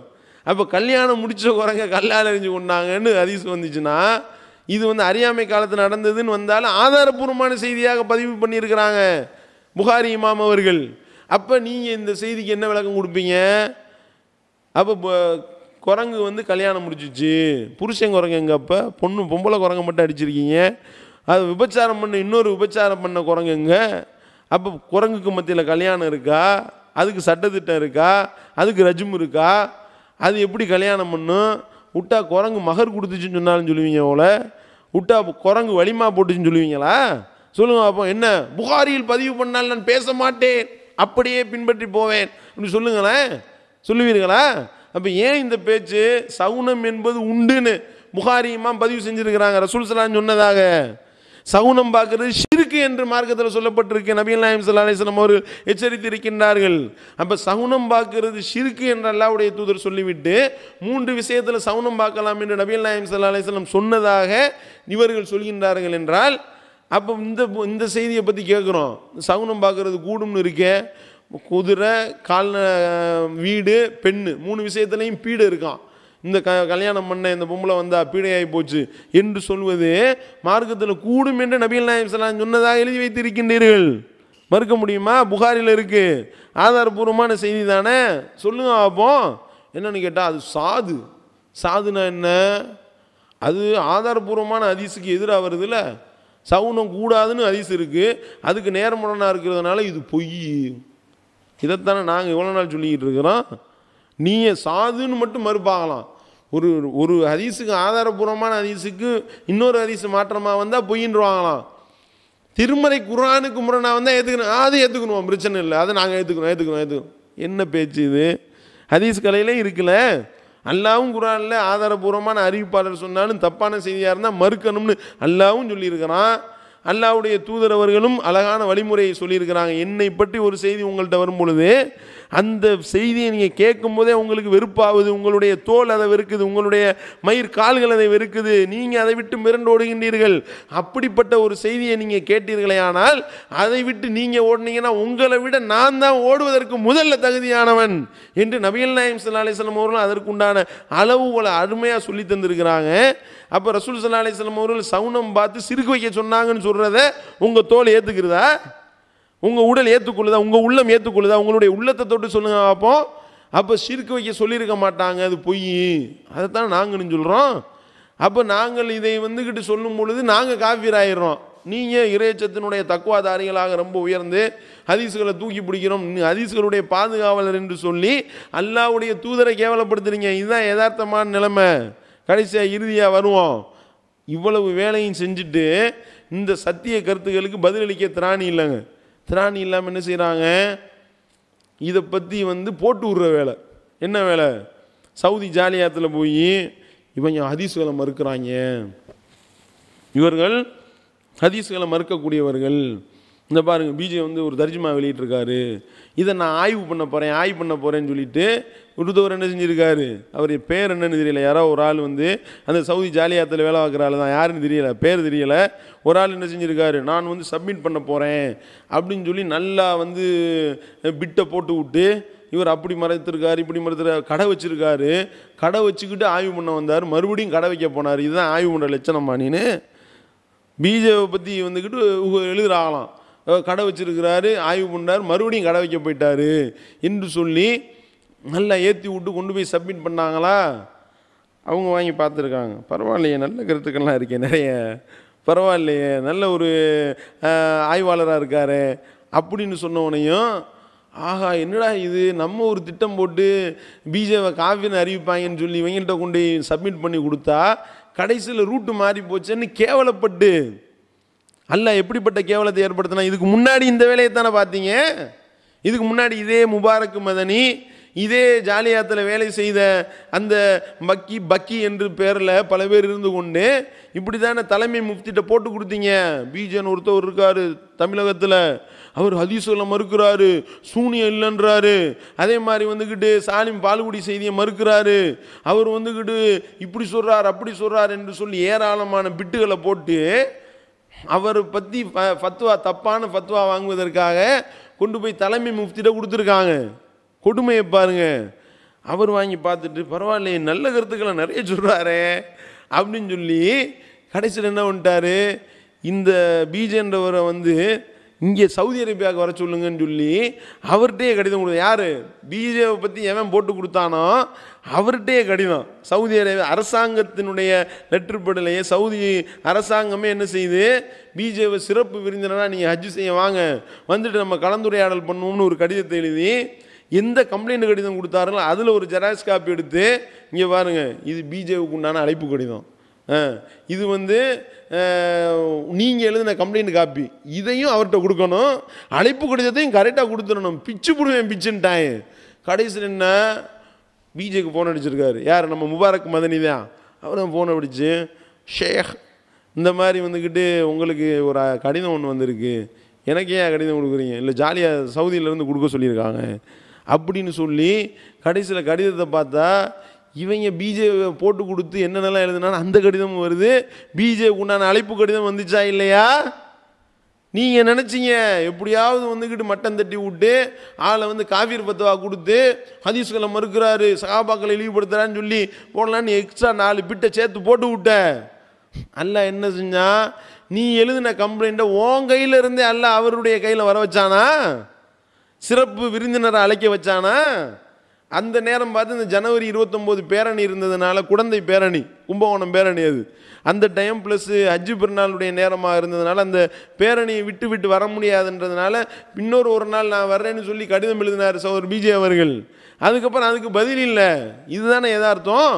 அப்போ நீங்கள் போட்ட அந்த திட்டம் எப்படி அல்லாஹ் சூழ்ச்சிக்காரனுக்கெல்லாம் சூழ்ச்சிக்காரன் என்ற அடிப்படையில் அதை அல்லாஹ் முறியடித்தானோ அந்த மாதிரி தான் இப்போ நீங்கள் சப்மிட் பண்ணவனையும் எல்லாம் பரவாயில்லையே நல்ல கருத்துக்கள்லாம் சொல்லியிருக்காரு அப்படின்னு சொன்னவனையும் பொறுக்காமல் என்ன கிளம்பிட்டீங்க. அதில் சொல்லப்பட்டது அந்த அர்த்தத்தில் சொல்லப்படலை, இந்த அர்த்தத்தில் சொல்லப்பட்டுச்சு. அவர் வேற அவர் அறிஞர்லாம் சொல்லலை, ஷேகுன்னு சொன்னாரா, நாங்கள் எழுதி கொடுத்தோம் ஷேகுன்னு, அதனால தான் அவர் அப்படி சொன்னார், அவரை பற்றி நான் அப்படி பேசலை இப்படி பேசலை என்று சொல்லி அலறி அடித்து கொண்டு கடைசியில் ஒருத்தர் விளக்கம் கொடுக்குறாரு. அவர் பிஜே அவர் ஆய்வு பண்ணுற இதுலலாம் இல்லை, அவர் கடை வச்சுருந்த எந்த ஒரு பேசிக் இல்லாமல் வந்தவரான். யார், பிஜே. நீங்கள் மட்டும் பிறக்கிறப்ப தௌஹீதோட வாயில் தௌஹீத் வச்சுக்கிட்டே பிறந்தீங்களோ, நீங்கள் ஆய்வு பண்ணுற அந்த 2 கையிலையும், ஒரு கையில் புகாரி ஒரு கையில் முஸ்லீமோட தான் நீங்கள் வெளியே வந்தீங்களா? அப்போ என்னங்க குவான்னு குழந்தை கத்துதே, கையில் என்னங்க கையில் வச்சுருக்கு, அதுவா, அது ஒரு கையில் இப்னு கசீரும் இன்னொரு கையில் புகாரி முஸ்லீமு, அது சரகு ஃபதுகுல் பாரியோட பிறந்திருக்கு என்றா நீங்கள் பிறந்த. எல்லாரும் அப்படித்தானே பிறந்துட்டு அதுக்கப்புறம் தானே ஆய்வாளர்களாக மாறி இருக்கிறாங்க. அப்போ இந்த ஒரு அடிப்படை அறிவு கூட வேணா. இந்த மாதிரி அவர் கடை வச்சுருந்தாராம், அதுக்கப்புறம் ஆய்வு பண்ணாராம். பேசிக் இல்லையா ஆய்வு பண்ணுறதுக்கு, அறிவு இருந்தால் பத்தாது. திருமறை குர்ஆனுடைய அந்த விஷயங்களை விளங்கிக் கொள்வதற்கு கல்வி ஞானத்தை அல்லாஹ் கொடுத்தா விளங்கிடுவாங்க. இந்த ஒரு அடிப்படை கூட தெரியாமல் யார் என்னத்தை சொன்னாலும் எங்களுக்கு எது அது தேவையாது. என்னமோ சவுதி ஜாலியாத்தில் நல்லதுன்னு சொல்லிட்டா நாங்கள் உடனே பார்த்தீங்களா எங்களுக்கு எப்படி என்று சொல்லி நாங்கள் அதை எதிர்பார்க்கின்றோமா? எங்களுக்கு அதெல்லாம் தேவையில்லை. படைத்த ரப்பிடத்தில் எங்களுக்கு கண்ணியம் கிடைத்தால் போதும், படைத்த ரப்பிடத்தில் எங்களுக்கு சொர்க்கம் கிடைத்தால் போதும் என்று இருக்கக்கூடிய கூட்டம் வெளிநாட்டிலிருந்து கொடுக்கக்கூடிய விருதுகளை வாங்கக்கூடாது என்று சொல்லி நாங்கள் அதை நிலைப்பாடாக வைத்திருக்கின்றோம். வெளிநாட்டிலிருந்து வரக்கூடிய நிறுவனங்கள் கொடுக்கக்கூடிய பொருளாதாரத்தை வாங்கக்கூடாது என்பதில் உறுதியாக இருந்து கொண்டிருக்கின்றோம். எங்கள் மக்கள் வெளிநாட்டிலிருந்து அனுப்பக்கூடிய பொருளாதாரத்தை வாங்குவோமே ஒழிய நிறுவனங்களோ அரசாங்கத்திடம் இருந்தோ வாங்கினால் அவர்களுக்கு வாலாட்ட வேண்டிய நிலை ஏற்படும். அவங்க போடக்கூடிய எலும்பு துண்டுகளுக்கு வாலாட்டக்கூடிய நிலையில் நாங்கள் இல்லை. எங்களுக்கு கொள்கை முக்கியம், அந்த கொள்கைக்காக வாழக்கூடிய கூட்டம் நாங்கள். அப்படின்னும் பொழுது இங்கே சவுதி ஜாலியாக அதை படிச்சுட்டு நல்ல பிஜே நல்லறிஞர் அப்படின்னு சொல்லிட்டா உடனே நாங்கள் விருது வாங்குவோமா? அதெல்லாம் எங்களுக்கு தேவையில்லை. இந்த பாரத ரத்னாவை பற்றி பிஜேட்ட கேட்டாங்க, கேள்வி பதிலில் வந்துருந்துச்சு. என்ன உங்களுக்கு பாரத ரத்னா கொடுத்தா நீங்கள் ஏற்றுக்கொள்வீர்களா? ஒரே வரியில் தான் பதில் சொல்லியிருந்தார், அல்லாஹ் காப்பாற்ற வேண்டும் அதை விட்டோம். இதுதான் பதில். ஏன்? நாங்கள் இந்த விருதுக்காக அலையக்கூடிய ஆட்கள்லாம் கிடையாது. உங்களை மாதிரி நினச்சிக்கிட்டீங்களோ? சவுதி ஜாலியாத்தில் போகிற எலும்பு துண்டுக்கு வாலாட்டிக்கிட்டு என்னவெல்லாம் அவர்கள் சொல்கின்றார்களோ ஆமாம் இல்லை இல்லை இப்படிலாம் ஆட்டம் போடக்கூடிய தலையாட்டக்கூடிய கூட்டமானாங்க. அப்படிலாம் கிடையாது. சகாபாக்களை பின்பற்றக்கூடாது, அது வழிகேடுனா எங்கேயும் சொல்லுவான் அதை. அப்போ இதுக்கு நீங்கள் என்ன செய்கிறீங்க? சூழ்ச்சி இந்த மாதிரி போட்டுக்கிட்டோம்னா திட்டுவாங்கல்ல என்ற அடிப்படையில் இப்படி நீங்கள் செஞ்சீங்க. அது உங்களுடைய அந்த முயற்சி பலனிக்கவில்லை. அல்லாஹ் எப்படி ஆக்கிட்டான் பார்த்தீங்களா? எப்படி நபிகள் நாயகம் ஸல்லல்லாஹு அலைஹி வஸல்லம் அவர்களுடைய காலத்தில் அந்த சஹாபாக்கள் அவங்க அவ்வளோ உறுதிப்பாடோடு இருந்து அவங்கள கெடுத்து நாசமாக்கலாம், அவங்கள எப்படியாவது இங்கிட்டு இழுத்துடலான்னு சொல்லிட்டு இந்த மக்கத்து காஃபிர்கள் போட்ட பிளான் எல்லாத்தையும் இவர்கள் செய்கின்றார்கள். இவங்க பண்ண தொல்லை தாங்க முடியாமல், மக்கத்து காஃபிர்கள் பண்ண தொல்லை தாங்க முடியாமல் வெறுத்து போய் அபிசீனியாவுக்கு போனாங்க சஹாபாக்கள். அபிசீனியாவுக்கு போனால் இவங்க அங்கேயும் விரட்டிட்டு வந்தாங்களா இல்லையா? விரட்டிக்கிட்டு நஜ்ஜாசி மன்னர்கிட்ட போட்டு விட்டாங்க. என்ன, இவர் இந்த மாதிரி வந்துக்கிட்டு பிரச்சனை பண்ணிட்டு வந்துட்டாங்க, இவர்கள் நீங்கள் விட்டுறாதீங்க, எங்களோட அனுப்பி வைங்க என்று சொல்லி ஒரு டீம் போயிட்டாங்க. ஹிஜ்ரத்து பண்ணி தியாகம் பண்ணி போகிறது தியாகம். இவங்க விரட்டிக்கிட்டு வந்தாங்க. இந்த இப்போ பண்ணுறாங்களா இல்லையா? நம்ம முழிச்சிருந்து மாநாட்டுக்கு போஸ்ட் ஒட்டுவோம், நம்ம பேனர் வைப்போம் மாநாட்டுக்காக, இரவு ஃபுல்லாக முழிச்சிருந்து. இதில் ஒரு கூட்டம் என்ன செய்வாங்க? முழிச்சிருந்து நைட்டு போய் பிச்சு விடுவாங்க. அதை முழிச்சிருந்து இவங்க என்ன செய்வாங்க? நம்ம 3 மணிக்கு போய் பேனர் ஏற்றிட்டு வந்தோம்னா 3:30 மணிக்கு போய் இவங்க கிழிச்சு விடுவாங்க. நம்ம மாநாடு நடத்துகிறோம், நம்ம முழிச்சிருக்கிறோம், இவங்களும் மாநாட்டை கெடுக்கிறதுக்கு முழிச்சிருக்கிற மாதிரி இவன் என்ன செய்யறான்? மக்கத்து காஃபிர்கள் அவங்க நஜ்ஜாசி மன்னர் இடத்துல போட்டு கொடுக்கறதுக்காகவே போனாங்களே. அப்படி போட்டு போய் இந்த மாதிரி எக்ஸ்ட்ரா இந்த மாதிரி வந்துக்கிட்டு இவர்களை எங்களோட அனுப்பிவிடுங்கன்னு பொழுது ஜாஃபிர் பின் அபி தாலிப் அவர்களுடைய தலைமையில் அந்த விசாரணை நடக்குது. நஜ்ஜாசி மன்னர் கூப்பிட்டு விசாரிக்கிறாரு, என்னப்பா என்னமோ பிரச்சனை பண்ணிட்டு வந்துட்டீங்களாம்ல என்னன்னு கேட்கும் பொழுது அவர் அழகா தாவா பண்ணுறாரு. ஜாஃபிர் அலிலான் அழகா தாவா பண்ணுறாங்க. என்ன, நாங்கள் கல் மண்ணை வணங்கிக்கிட்டு இருந்தோம், கண்டதுகள் இதை வணங்கிக்கிட்டு இருந்தோம், ஏக இறைவனை மட்டுமே வணங்க வேண்டும் என்ற இந்த சத்திய கொள்கையை முஹம்மது நபி ஸல்லல்லாஹு அலைஹி வஸல்லம் சொன்னாங்க. அவர்கள் எங்களுக்கு உறவினர்களை அரவணைக்க சொன்னாங்க, நாங்கள் செத்த பிணங்களை திண்டுக்கிட்டு இருந்தோம், செத்ததை திங்காதீங்க என்று எங்களுக்கு கட்டளையிட்டார்கள், உறவினர்களை ஆமோதிக்க சொன்னாங்க, அரவணைக்க சொன்னாங்க, ஏழைகளுக்கு உதவ சொன்னாங்க என்று சொல்லி ரசூல் ஸல்லல்லாஹு அலைஹி வஸல்லம் அவர்களுடைய போதனைகளை சொன்னோன்னே அனுப்பிவிட்டாங்க. அனுப்பிவிட்டா இவங்க உடலை என்ன செய்கிறாங்க? இன்னும் போட்டு கொடுக்குறாங்க. ஈசா நபியை திட்டுறாங்க, ஏற்றி விட்டாங்க. ஈசா நபியை பற்றி கேளுங்க, ஈசா நபியை திட்டுறாங்க என்று சொல்லி கிளப்பி விட்டாங்க. மறுபடியும் கூப்பிட்டு விசாரிக்கிறாங்க. நஜ்ஜாசி மன்னர் கேட்டார், இந்த ஈசாவை பற்றி என்னப்பா சொல்கிறீங்க என்று சொன்னோடனே தான் அந்த சூரத்துல் மரியம் என்று சொல்லப்படக்கூடிய அந்த 19வது அத்தியாயத்தை ஓதி காண்பிக்கின்றார். காஃப் ஹா யா ஐன் சாத் திக்ரு ரஹ்மத்தி ரப்பிக அப்தஹு ஜக்கரியா என்று துவங்கக்கூடிய அந்த திருமறை வசனங்களை ஓதி காமிக்கிறாங்க. இவங்க போட்டு விட்டதனுடைய வெளிப்பாடு என்ன?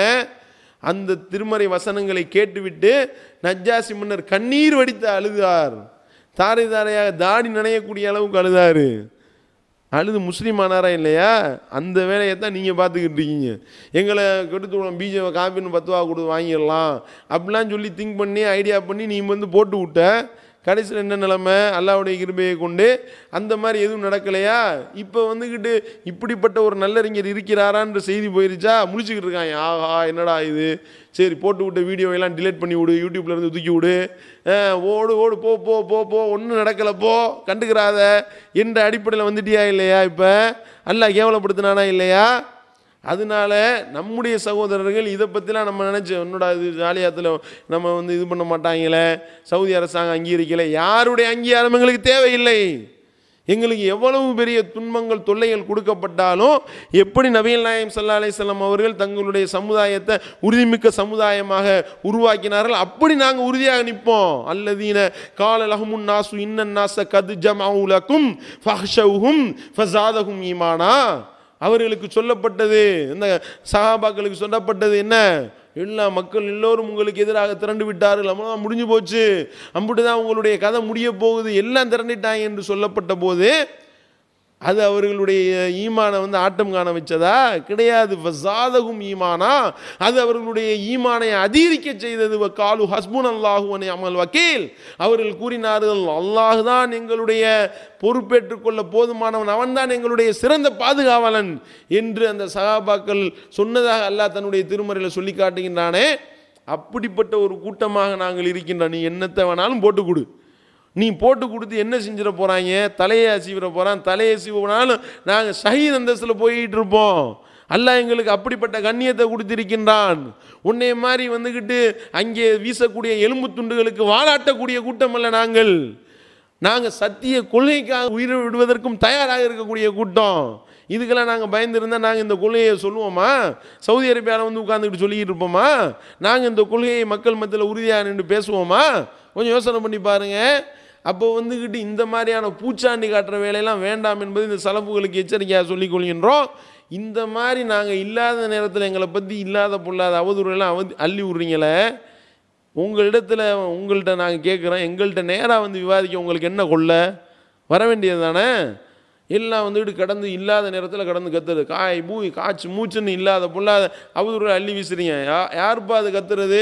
அது ஒன்றும் சத்தம்லாம் கிடையாது, சும்மா நாங்கள் எங்களுக்குள்ளே பேசிக்கிட்டு இருந்தாலும் ஓடிடுறீங்களா இல்லையா? நீங்கள் சரியான ஆளாக இருந்தால் என்ன செய்யணும்? போய் ஜாலியாத்தில் போய் போட்டு கொடுக்குறீங்க, ஒவ்வொருத்தவன்ட்டே அப்போ ஏற்றி விட்றீங்க, இவ்வளோ வேலை செய்கிறீங்கல்ல. ஏன் எங்களை நேரடியாக சந்திக்க உங்களுக்கு என்ன கொள்ள? வாங்கலை விவாதிப்போமே. எந்த சலபி வந்தார்? கொஞ்சம் சிந்தனை பண்ணி பாருங்க. ஃபமா லஹும் அனி ததிகிரத்தி முஅரிலீன் கஅன்னஹும் ஹுமுருன் முஸ்தன்ஃபிரா ஃபர்ரத் மின் கஸ்வரா. இந்த அறிவுரையை புறக்கணிக்க உங்களுக்கு என்ன நேர்ந்தது? அவர்கள் சிங்கத்தை பார்த்து வெறுண்டோடக்கூடிய கழுதைகளைப் போல இருக்கின்றார்கள் என்று அல்லாஹ் சொல்லி காட்டுகின்றானே. அப்படி கழுத மாதிரி தானே ஓடிக்கொண்டிருக்கின்றீர்கள்.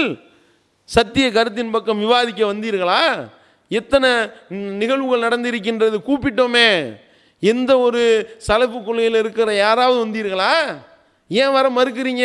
நாங்கள் இல்லாத நேரத்தில் எங்கள் மேலே அவ்வளவு அவதூறு அள்ளி வீசுறீங்க, அவ்வளவு பேச்சுக்களை பேசுகிறீங்க. நாங்கள் இல்லாத சமயத்தில் கொல்ல வேண்டும்லாம் பேசினார் ஒரு சலபி. பிஜேபி கொல்ல வேண்டும் அப்படின்னாரு. ஒரே அவர் மட்டும்தான் மாட்டினார். அவரை பார்த்தோன்னே தான் எல்லாம் சுதாரிச்சிட்டாங்க. அம்மாடி இவரோட போய் மாட்டினோம்னா அவ்வளவுதான், லாரி கடியில் சிக்குன சுண்டலி மாதிரி சின்ன பின்னமாகி விடுவோம் என்று சொல்லி ஓடிவிட்டார்கள். இந்த முஜிபுர் ரஹ்மான் உமரின்றவர் மாட்டினார். அவரிடத்துல கேட்டான், பக்கத்தில் வந்து அவன் நேரடியாக வந்து விவாதிக்க உட்கார்ந்தவனையும் அவர் என்ன செய்கிறாரு? வாயை திறக்க மாட்டுறாரு. கொல்லணும்லாம் சொன்னீங்கப்பா, சொல்லுப்பாத. பேச மாட்டேன். கடைசியில் அழுதுட்டு ஓடி போயிட்டார். 3 தலைப்பு போட்டான், ஒரு தலைப்போட ஆள் எஸ்கேப்பு. இப்போ ஆள் அட்ரஸ் இல்லாமல் ஆகிவிட்டார். அப்போ சவுதி ஜாலியாத்துக்கு அவர் என்னென்ன மாதிரிலாம் ஜால்ரா தட்டினார் என்பது அந்த விவாதத்தை எடுத்து பார்த்தா தெரியும். அதுக்கடுத்து எந்த சலபி வந்தீங்க சொல்லுங்க. அப்போ இந்த அன்சாரி தப்லீகின்னு ஒருத்தர் இருந்தார், விவாதிக்க கூப்பிட்டோமா இல்லையா? இந்த முஜாஹின்னு ஒருத்தர் இருந்தார், விவாதிக்க கூப்பிட்டோமா இல்லையா? தலைமையில் தானே வந்தார். நானும் தானே விவாத ஒப்பந்தத்தில் உட்கார்ந்துருந்தேன். என்ன சொன்னீங்க? கூப்பிட்டா அது பிஜே வரணும் விவாதிக்க. பிஜே வருவார் வரமாட்டார், அதெல்லாம் தேவையில்லை. உனக்கு கொள்கை தான் மேட்ரு. எந்த கொள்கையை அடிப்படையாக பேச போகிறோமோ கொள்கையை நாங்கள் தௌஹீத் ஜமாத்தினுடைய தலைமையகத்தின் சார்பாக வந்து விவாத ஒப்பந்தம் போட வந்திருக்கோம். பிஜே வந்தால் தான் நான் விவாதிக்க வருவேன். பிஜே வருவாரா வரமாட்டேனான்னு தேவையில்லை. எங்களோட விவாதம் பண்ணுறியா இல்லையா? இல்லை பிஜே வந்து விவாதத்தில் வந்து பேசலாம் வேணாமா? எப்படின்னு பாருங்க. பேசலாம், சும்மா இப்படி உட்காந்துருந்தா போதுமா? அப்புறம் இதுக்கு பிஜே எப்படின்னு பாருங்க. அப்போ என்னன்னா ஏதாவது சொல்லி ஓடணும், அதுக்கு தானே ஃபேமஸ் ஆகணும். இல்லாட்டி வந்துக்கிட்டு நான் பிஜேடி செருப்படி வாங்கினேன் தெரியுமா, நான் எப்படிப்பட்ட ஆள் தெரியுமா, என்னை எப்படி விரட்டி அடித்தார் தெரியுமா, அதில் ஒரு பெருமை. இப்படி ஒரு சலபி வந்தார். என்ன விவாத ஒப்பந்தம் போகிற போய் கேட்டார், வீடியோலாம் எடுப்பீங்களா அப்படின்றாரு. எதுக்கியா கேட்குறேன், டிவிலலாம் போடுவீங்களா அப்படின்னாரு. எல்லாம் படுவாங்க, இதுக்கு தான் வர்றீங்களா? அப்போ ஃபேமஸ் ஆகணும். பிஜே முன்னாடி உட்காந்துட்டேன் பார்த்தீங்களா? பிஜே முன்னாடி உட்காந்து உருன்னு பார்த்தேன்ல. இதுக்கா விவாதம்? சத்தியம் எதுன்னு பேசவா? நாங்கள் இல்லாத நேரத்தை எங்களை பற்றி என்னென்னலாம் அவதூறுகளை சொல்கிறீங்க. அப்போ உங்களுடைய கொள்கையில் நீங்கள் உண்மையாளராக இருந்தால் வந்திருக்கணுமா இல்லை, விவாதிக்க வந்திருக்கணுமா இல்லையா? வந்தீங்களா? வரலையே. பிஜே வந்து உட்காரணும், விவாதிக்க கூட தேவையில்லை, ஓரமாக உட்காந்துட்டு போனால் பரவாயில்ல என்றெல்லாம் சொன்னீர்களே. கடைசியில் என்ன, எஸ்எல்டிஜேலேருந்து ஆளுக்கு வர்றோம்னாங்க. எஸ்எல்டிஜேலேருந்து வர்றதா இருந்தால் ஒரு கண்டிஷன் என்ன, எஸ்எல்டிஜே தாய்களோட தௌஹீத் ஜமாத் தாய் யாரும் வரக்கூடாது. இது எதுக்கு நீ போடுற? நான் பேட்டு பிடிச்சேன்னா எவன் வேணாலும் பால் போட அடிக்கணும்னு சொல்கிறவன் தான் உண்மையான அறிவாளி. இவன் தான் பால் போடணும், இவன் 2 பால் தான் போடணும், இவன் 3 பால் தான் போடணும், இவன் ஸ்லோ பால் தான் போடணும், இவன் வந்து ஸ்பின்னு மட்டும்தான் போடணும், நீ வந்துக்கிட்டு ஸ்பீடு பாலிங் போட்டேன்னா நான் ஒத்துக்கிற மாட்டேன், நான் ஓடி போயிடுவேன் என்று சொல்லி கடைசியில் வந்துக்கிட்டு நிற்கிற அம்பேர் வரைக்கும் நீங்கள் சொல்கிற ஆளை தான் போடணும். அப்போ நாங்கள் உள்ளே போட்டிருக்க பனியன் சட்டி வரைக்கும் நீங்கள் சொல்கிற கலரில் போட்டு தான் நாங்கள் கிரிக்கெட் விளையாடணுமா? என்ன பேச்சு பேசிக்கிட்டு இருக்கீங்க? அப்போ இதெல்லாம் வந்துக்கிட்டு சத்தியத்துக்கு உண்டான அளவுகளா? சிந்திக்கணுமா இல்லையாங்க? இப்படி ஓடினார் முஜாஹிதுன்றவர். இன்னைக்கு வரைக்கும் கூப்பிட்டு இருக்க வரக்கானா, பேச்சு மட்டும்தான் பெரும் பேச்சா இருக்கு. அப்போ வந்துக்கிட்டு என்னன்னு கேட்டால் இதுக்கெல்லாம் விளக்கம் சொல்ல தெரியுது. நான் கேட்கக்கூடிய கேள்விக்கு பதிலளிக்க சொல்ல உங்களுக்கு திராணி இருக்கா? இல்லை. அதுக்கடுத்து அன்சாரி தப்லீக் வந்தார். அவர் என்ன, நான் பீஜோட தான் விவாதம் பண்ண நடமுடிச்சார். பீஜ் என்ன செஞ்சார்? சரி வர்றேன்னு எழுதி விட்டாரா? சொச்சோ என்ன இது, வந்து பாரு படக்குன்னு வந்து நிற்கிறீங்க அப்படின்னு சொல்லிட்டு அவர் என்ன முழிக்கிறாரு கடந்து. கடைசியில் என்ன, விவாதிக்க தயார்னு கடிதம் போட்டவனையும் கடந்து முழிச்சுக்கிட்டு இப்போ என்னவா, அது வந்து நான் வந்து விசா எடுக்கிறதா இருந்தால் எனக்கு அக்கௌண்ட் ஓப்பன் பண்ண சொல்லியிருக்காங்க இலங்கையில், அதுக்கு நான் அக்கௌண்ட் ஓப்பன் பண்ணிவிட்டு உங்களுக்கு கடிதம் போடுறேன். 2 வருஷம் தாண்டி போச்சு, அக்கௌண்ட் இன்னும் ஓப்பன் பண்ணலை, பார்த்துக்கிறேங்க. இன்னும் போய் வரிசையில் நின்றுக்கிட்டு இருக்காரு போல். ஃபோன் அடிக்கிறப்ப இந்த பேங்க் வாசலில் தான் நின்றுக்கிட்டு இருக்கேன், வாசல்லே படுத்து கிடக்கிறேன், இன்னும் எந்திரிக்கலை, பேங்க் திறக்கலை, பேங்க் வந்து பூட்டிகிட்டு போயிட்டாங்க, பேங்கில் கரண்ட் இல்லை, பேங்கில் தண்ணி இல்லை, பேங்கில் ஃபேன் ஓட மாட்டேனுது, அக்கௌண்ட்டு பார்த்துக்கிறேங்க. இப்படி ஒருத்தவர் ஓடிட்டு கடைசியில் அவங்க இப்போ 10 ரூபா கொடுத்துருக்கான். பீஜை வழிகேடுன்னு சொன்னால் என்ன, நீ வழிகேடனா இல்லையான்னு சொல்கிறதுக்கு இருக்கட்டும், உனக்கு திராணி வாய்ஸ் பேசி மட்டும் அனுப்பி விட்ற, வா நேராக கூப்பிட்றோம்ல, வந்தீங்களா? வரமாட்டுறாரு. அதுக்கிடையில் பல தடவை இந்தியாவுக்கு வந்துட்டு போயிருக்காரு. தமிழகத்தில் இதே மண்ணடியிலேயே வந்து தலைமறைவாக தெரிஞ்சுட்டு போயிருக்காரு. அப்போ அதுக்கு மட்டும் கொடுக்குறாங்களோ, உங்களுக்கு விசா கொடுக்குறாங்களோ, விவாதிக்க மட்டும் உனக்கு அக்கௌண்ட் நம்பர் தேவையோ, பார்த்துக்கிறங்க. இப்படி ஓடி போயிட்டாரா? ஃபைனலுக்கு வந்துடும். அடுத்து இந்த இஸ்மாயில் சலபின்னு ஒருத்தவர் ரொம்ப அறிவாளித்தனமாக பேசுகிறதா மனசில் நினப்பு. விவாதிக்க கூப்பிட்டா என்னை திட்டுவார்கள், என்னை இவர்கள் மோசமாக பேசுவார்கள், அதனால் நான் விவாதிக்க வரமாட்டேன். அப்புறம் கூப்பிட்டு உனக்கு மாலையாக போடுவாங்க, உனக்கு நீங்கள் பேசக்கூடிய அந்த தப்பான மோசமான மார்க்கத்தை தகர்க்கக்கூடிய விஷயங்களையெல்லாம் வந்துக்கிட்டு உங்களுக்கு வரவேற்பாக கொடுப்பாங்க. நாங்கள் கேட்க தான் செய்வோம், கேள்வி கேட்போம், பதில் அளிக்க வேணும். திராணி இருந்தால் வாங்க, நீங்கள் சொல்கிற கொள்கையில் உண்மையாக இருந்தால் வாங்க, வரமாட்டீங்க. அப்படி வந்துக்கிட்டு என்னை திட்டுவார்கள், என்னை மோசமாக பேசுவார்கள் என்று சொல்லி அவர் ஓடக்கூடிய நிலைமையை பார்க்குறோம். அடுத்து இந்த அப்பாஸ் அலி சலசலப்பி இங்கேருந்து போனவர், அவர் போகிறப்ப இப்படி இருந்துச்சு, இப்போ தாடி இப்படியே வளர்ந்துக்கிட்டே போகுது. இன்னும் கொஞ்சம் போனால் அவர் நடந்து போகிறப்ப கவனமாக நடந்து போகணும், ஏன் தடுக்கி விழுந்துடக்கூடாது தாடியிலேயே, அந்த மாதிரி வளர்ந்துக்கிட்டு போகுது. என்னன்னு கேட்டால் சலபியாவே மாறி என்னத்தையா வந்து பேச வேண்டியது. மண்டையில் நறுக்குன்னு கொட்டுற மாதிரி 4 கேள்வி கேட்டால் 63 பாகம் வெளியிட்டிருக்கோம். 2 மணி நேரம் போய் பேசியிருந்தார். 2 மணி நேரம் போய் பேசுகிறதுக்கு பதில் சொன்னது 8 மணி நேரம் ஆகிப்போச்சு. 8 மணி நேரம் யூடியூப்லேயும் போட்டிருக்கிறோம், 63 பாகமாக வெளியிட்டிருக்கிறோம். வாயை திறக்கலை. விவாதிக்க கூப்பிட்டோம், விவாதிக்க வரலை. விவாதிக்க கூப்பிட்டா அது நான் வந்துக்கிட்டு தலைப்பு நிலைப்பாடே சொல்ல மாட்டேன்ட்டார். சரி ஒரு வழியாக கூப்பிட்டு உட்கார வச்சு ஒப்பந்தத்தை போட்டால் சையது இப்ராஹிமோடு நான் வரமாட்டேன். ஏன், அவர் ஆலிம் கிடையாது, அவருக்கு வந்துக்கிட்டு இலக்கணம் தெரியாது. சரி வாதம் பண்ணுறப்ப இலக்கணம் தெரியாது, இலக்கணம் தெரியாதவரோட விவாதம் பண்ண மாட்டேன். சரி ஓகே, அப்போ விவாதத்தை கேட்குறாள்லாம் இலக்கணம் தெரிஞ்சாலும் தான் விவாதத்தை கேட்கணுமா? எவனும் விவாதத்தை இலக்கணம் தெரியாது எவனாவது கேட்டேன்னா உனக்கு வந்து ஃபத்வா கொடுத்துருவேன், அப்படியா சொல்ல போகிறீங்க? ஆலிம் இல்லாத ஆள்கிட்ட விவாதம் பண்ணுறது ஈஸியில் உங்களுக்கு, வாங்க வந்து விவாதம் பண்ணி தோக்கடிங்க, எங்களுடைய கொள்கையை வந்து பாத்தில்னு நிரூபிங்க பார்ப்போம், நாங்கள் தயார்னு சொல்கிறோமே. வர மறுத்து விட்டார், ஓடி விட்டார், எஸ்கேப், ஆள் எஸ்கேப்பு. கடைசியில் என்ன, இப்போ புதுசாக ஃபத்வா கொடுத்துட்டா, என்ன விவாதம் பண்ணுறதே ஹராம். யாருப்பா சொன்னா? அகமது இப்னு ஹம்பல் சொல்லிவிட்டார், போங்க. ஏங்க நான் போய் செட்டில் ஆகிட்டேன்ல, ஜாலியாக செட்டில் ஆகிட்டேன், இப்போ கொண்டு தேர இழுத்து தெருவில் விட்டுறாதீங்கன்னு சொல்லி அகமது இப்னு ஹம்பல் சொல்லிட்டாரா விவாதம் ஹராமா? விவாதத்தினால எந்த பயனும் இல்லை. அப்போ என்னை அடித்து கையையும் காலையும் கட்டி தூக்கிட்டு வந்து உங்கள் முன்னாடி போட்டால் கூட விவாதிக்க வர மாட்டேன், ஓடி போயிடுவேன் என்று டிக்ளேர் பண்ணி விட்டு ஓடி விட்டதை பார்க்கிறோம். அதே மாதிரி எஹியா சில்மின்னு ஒரு சலபி வந்தார். அவர் என்னவா, வீடியோலாம் எடுக்கக்கூடாது, ஒன்லி ஆடியோவில் மட்டும்தான் விவாதம் பண்ணணும் அப்படி சொல்லி அவர் ஓடினார். அதுக்கப்புறம் வந்துக்கிட்டு முஃப்தி உமர் ஷரீஃப்னு ஒரு ஆள், அவர்கிட்ட விவாதிக்க கூப்பிட்டா ஜாகில் இடத்துல விவாதிக்க மாட்டேன் அப்படின்னு சொல்லிட்டு கடைசியில் விளக்கம் சொன்ன டிவிடி கொடுத்து விட்ருக்காரு. இந்த டிவிடியை போட்டு பார்த்துக்க சொல்லுங்கள். ஜாகிலுக்கு டிவிடி பார்த்தா மட்டும் புரியுமோ? அப்போ கேட்டான், டிவிடியை கொடுத்து விட்ருக்கிய, இந்த இந்த இதை பார்க்கும் பொழுது கேள்வி கேட்குறதுனா டிவிடியாக போய் கேள்வி கேட்க முடியும்?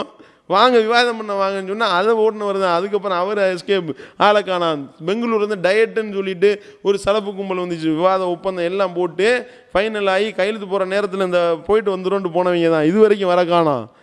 அத்தனை மணி நேரம் உட்காந்து விவாத ஒப்பந்தம் போட்டு எழுதி கடைசியில் என்னப்பா இப்படி ஓடி போயிட்டீங்கன்னு கேட்டால், எல்லாத்துக்கும் ஒத்துக்கொண்டோம், அம்புட்டும் ரெக்கார்டு இருக்குது, நாங்கள் மறுக்கவில்லை. எழுதினோமா கேள்வி, நாங்கள் கையெழுத்து போட்டோமா போடலையில் எப்படி அப்படின்னு ஓடி போயிட்டாங்க. பார்த்துக்கிறங்க. அப்போ பேசுனது வாக்குறுதி கொடுத்தியப்பா விவாதிக்க வரேன்ட்டு அது மேட்டு இல்லைன்னு அப்படி ஓடக்கூடியவர்கள். அந்த ஹசன் அலி உமரின்னு ஒரு ஆள் தெரிஞ்சுக்கிட்டு இருந்தார், ஜாக்கில் உள்ள ஆள். ஜாக்கையும் கூப்பிட்டுக்கிட்டு இருக்கிறோம், போக்கு காட்டிக்கிட்டு தான் இருக்கின்றார்கள். அப்போ இப்படி வந்துக்கிட்டு ஹசன் அலி உமரிட்ட கேள்வி கேட்டோம், பதில் சொன்னாரா? கேள்விக்கு பதில் நிகழ்ச்சியாக போய் அவங்க அங்கே நம்ம மக்கள் உறுப்பினர்களை கேட்ட கேள்விக்கு பதில் சொல்ல முடியலையேங்க. அப்போ இப்படி ஓடி ஒழியக்கூடியவர்கள் இவர்கள் சொல்லக்கூடியது எப்படி சத்தியமாக இருக்கும்? அப்போ இதன் மூலமாக சலப்பு கும்பலுக்கு பகிரங்க அறைகூவல் விடுகின்றோம். யாராக இருந்தாலும் வாங்க விவாதிக்க தயார். பகிரங்க அறைகூவல் வர மாட்டீர்கள். ஏன்? உங்கள்கிட்ட சத்தியம் இல்லை. நீங்கள் சவுதி ஜாலியாத்து சொல்லக்கூடிய விஷயந்தான் உங்களுக்கு சத்தியம் என்று தலையாட்டி கொண்டிருக்கக்கூடியவர்கள். அது ஒரு உலக ஆதாயத்துக்காக இருக்கக்கூடியவர்கள் வரமாட்டீங்க. வர தயார் என்றால் வாங்க. உங்களுடைய கொள்கை எப்படிப்பட்ட ஒரு பாத்திலான கொள்கை என்பதை நிரூபிக்க தமிழ்நாடு தௌஹீத் ஜமாத் எந்த நேரத்திலும் தயாராக இருக்கின்றது என்று சொல்லி நிறைவு செய்கின்றேன். வாயிதவான அல்ஹம்துலில்லாஹி ரப்பில் ஆலமீன். அல்லாஹ்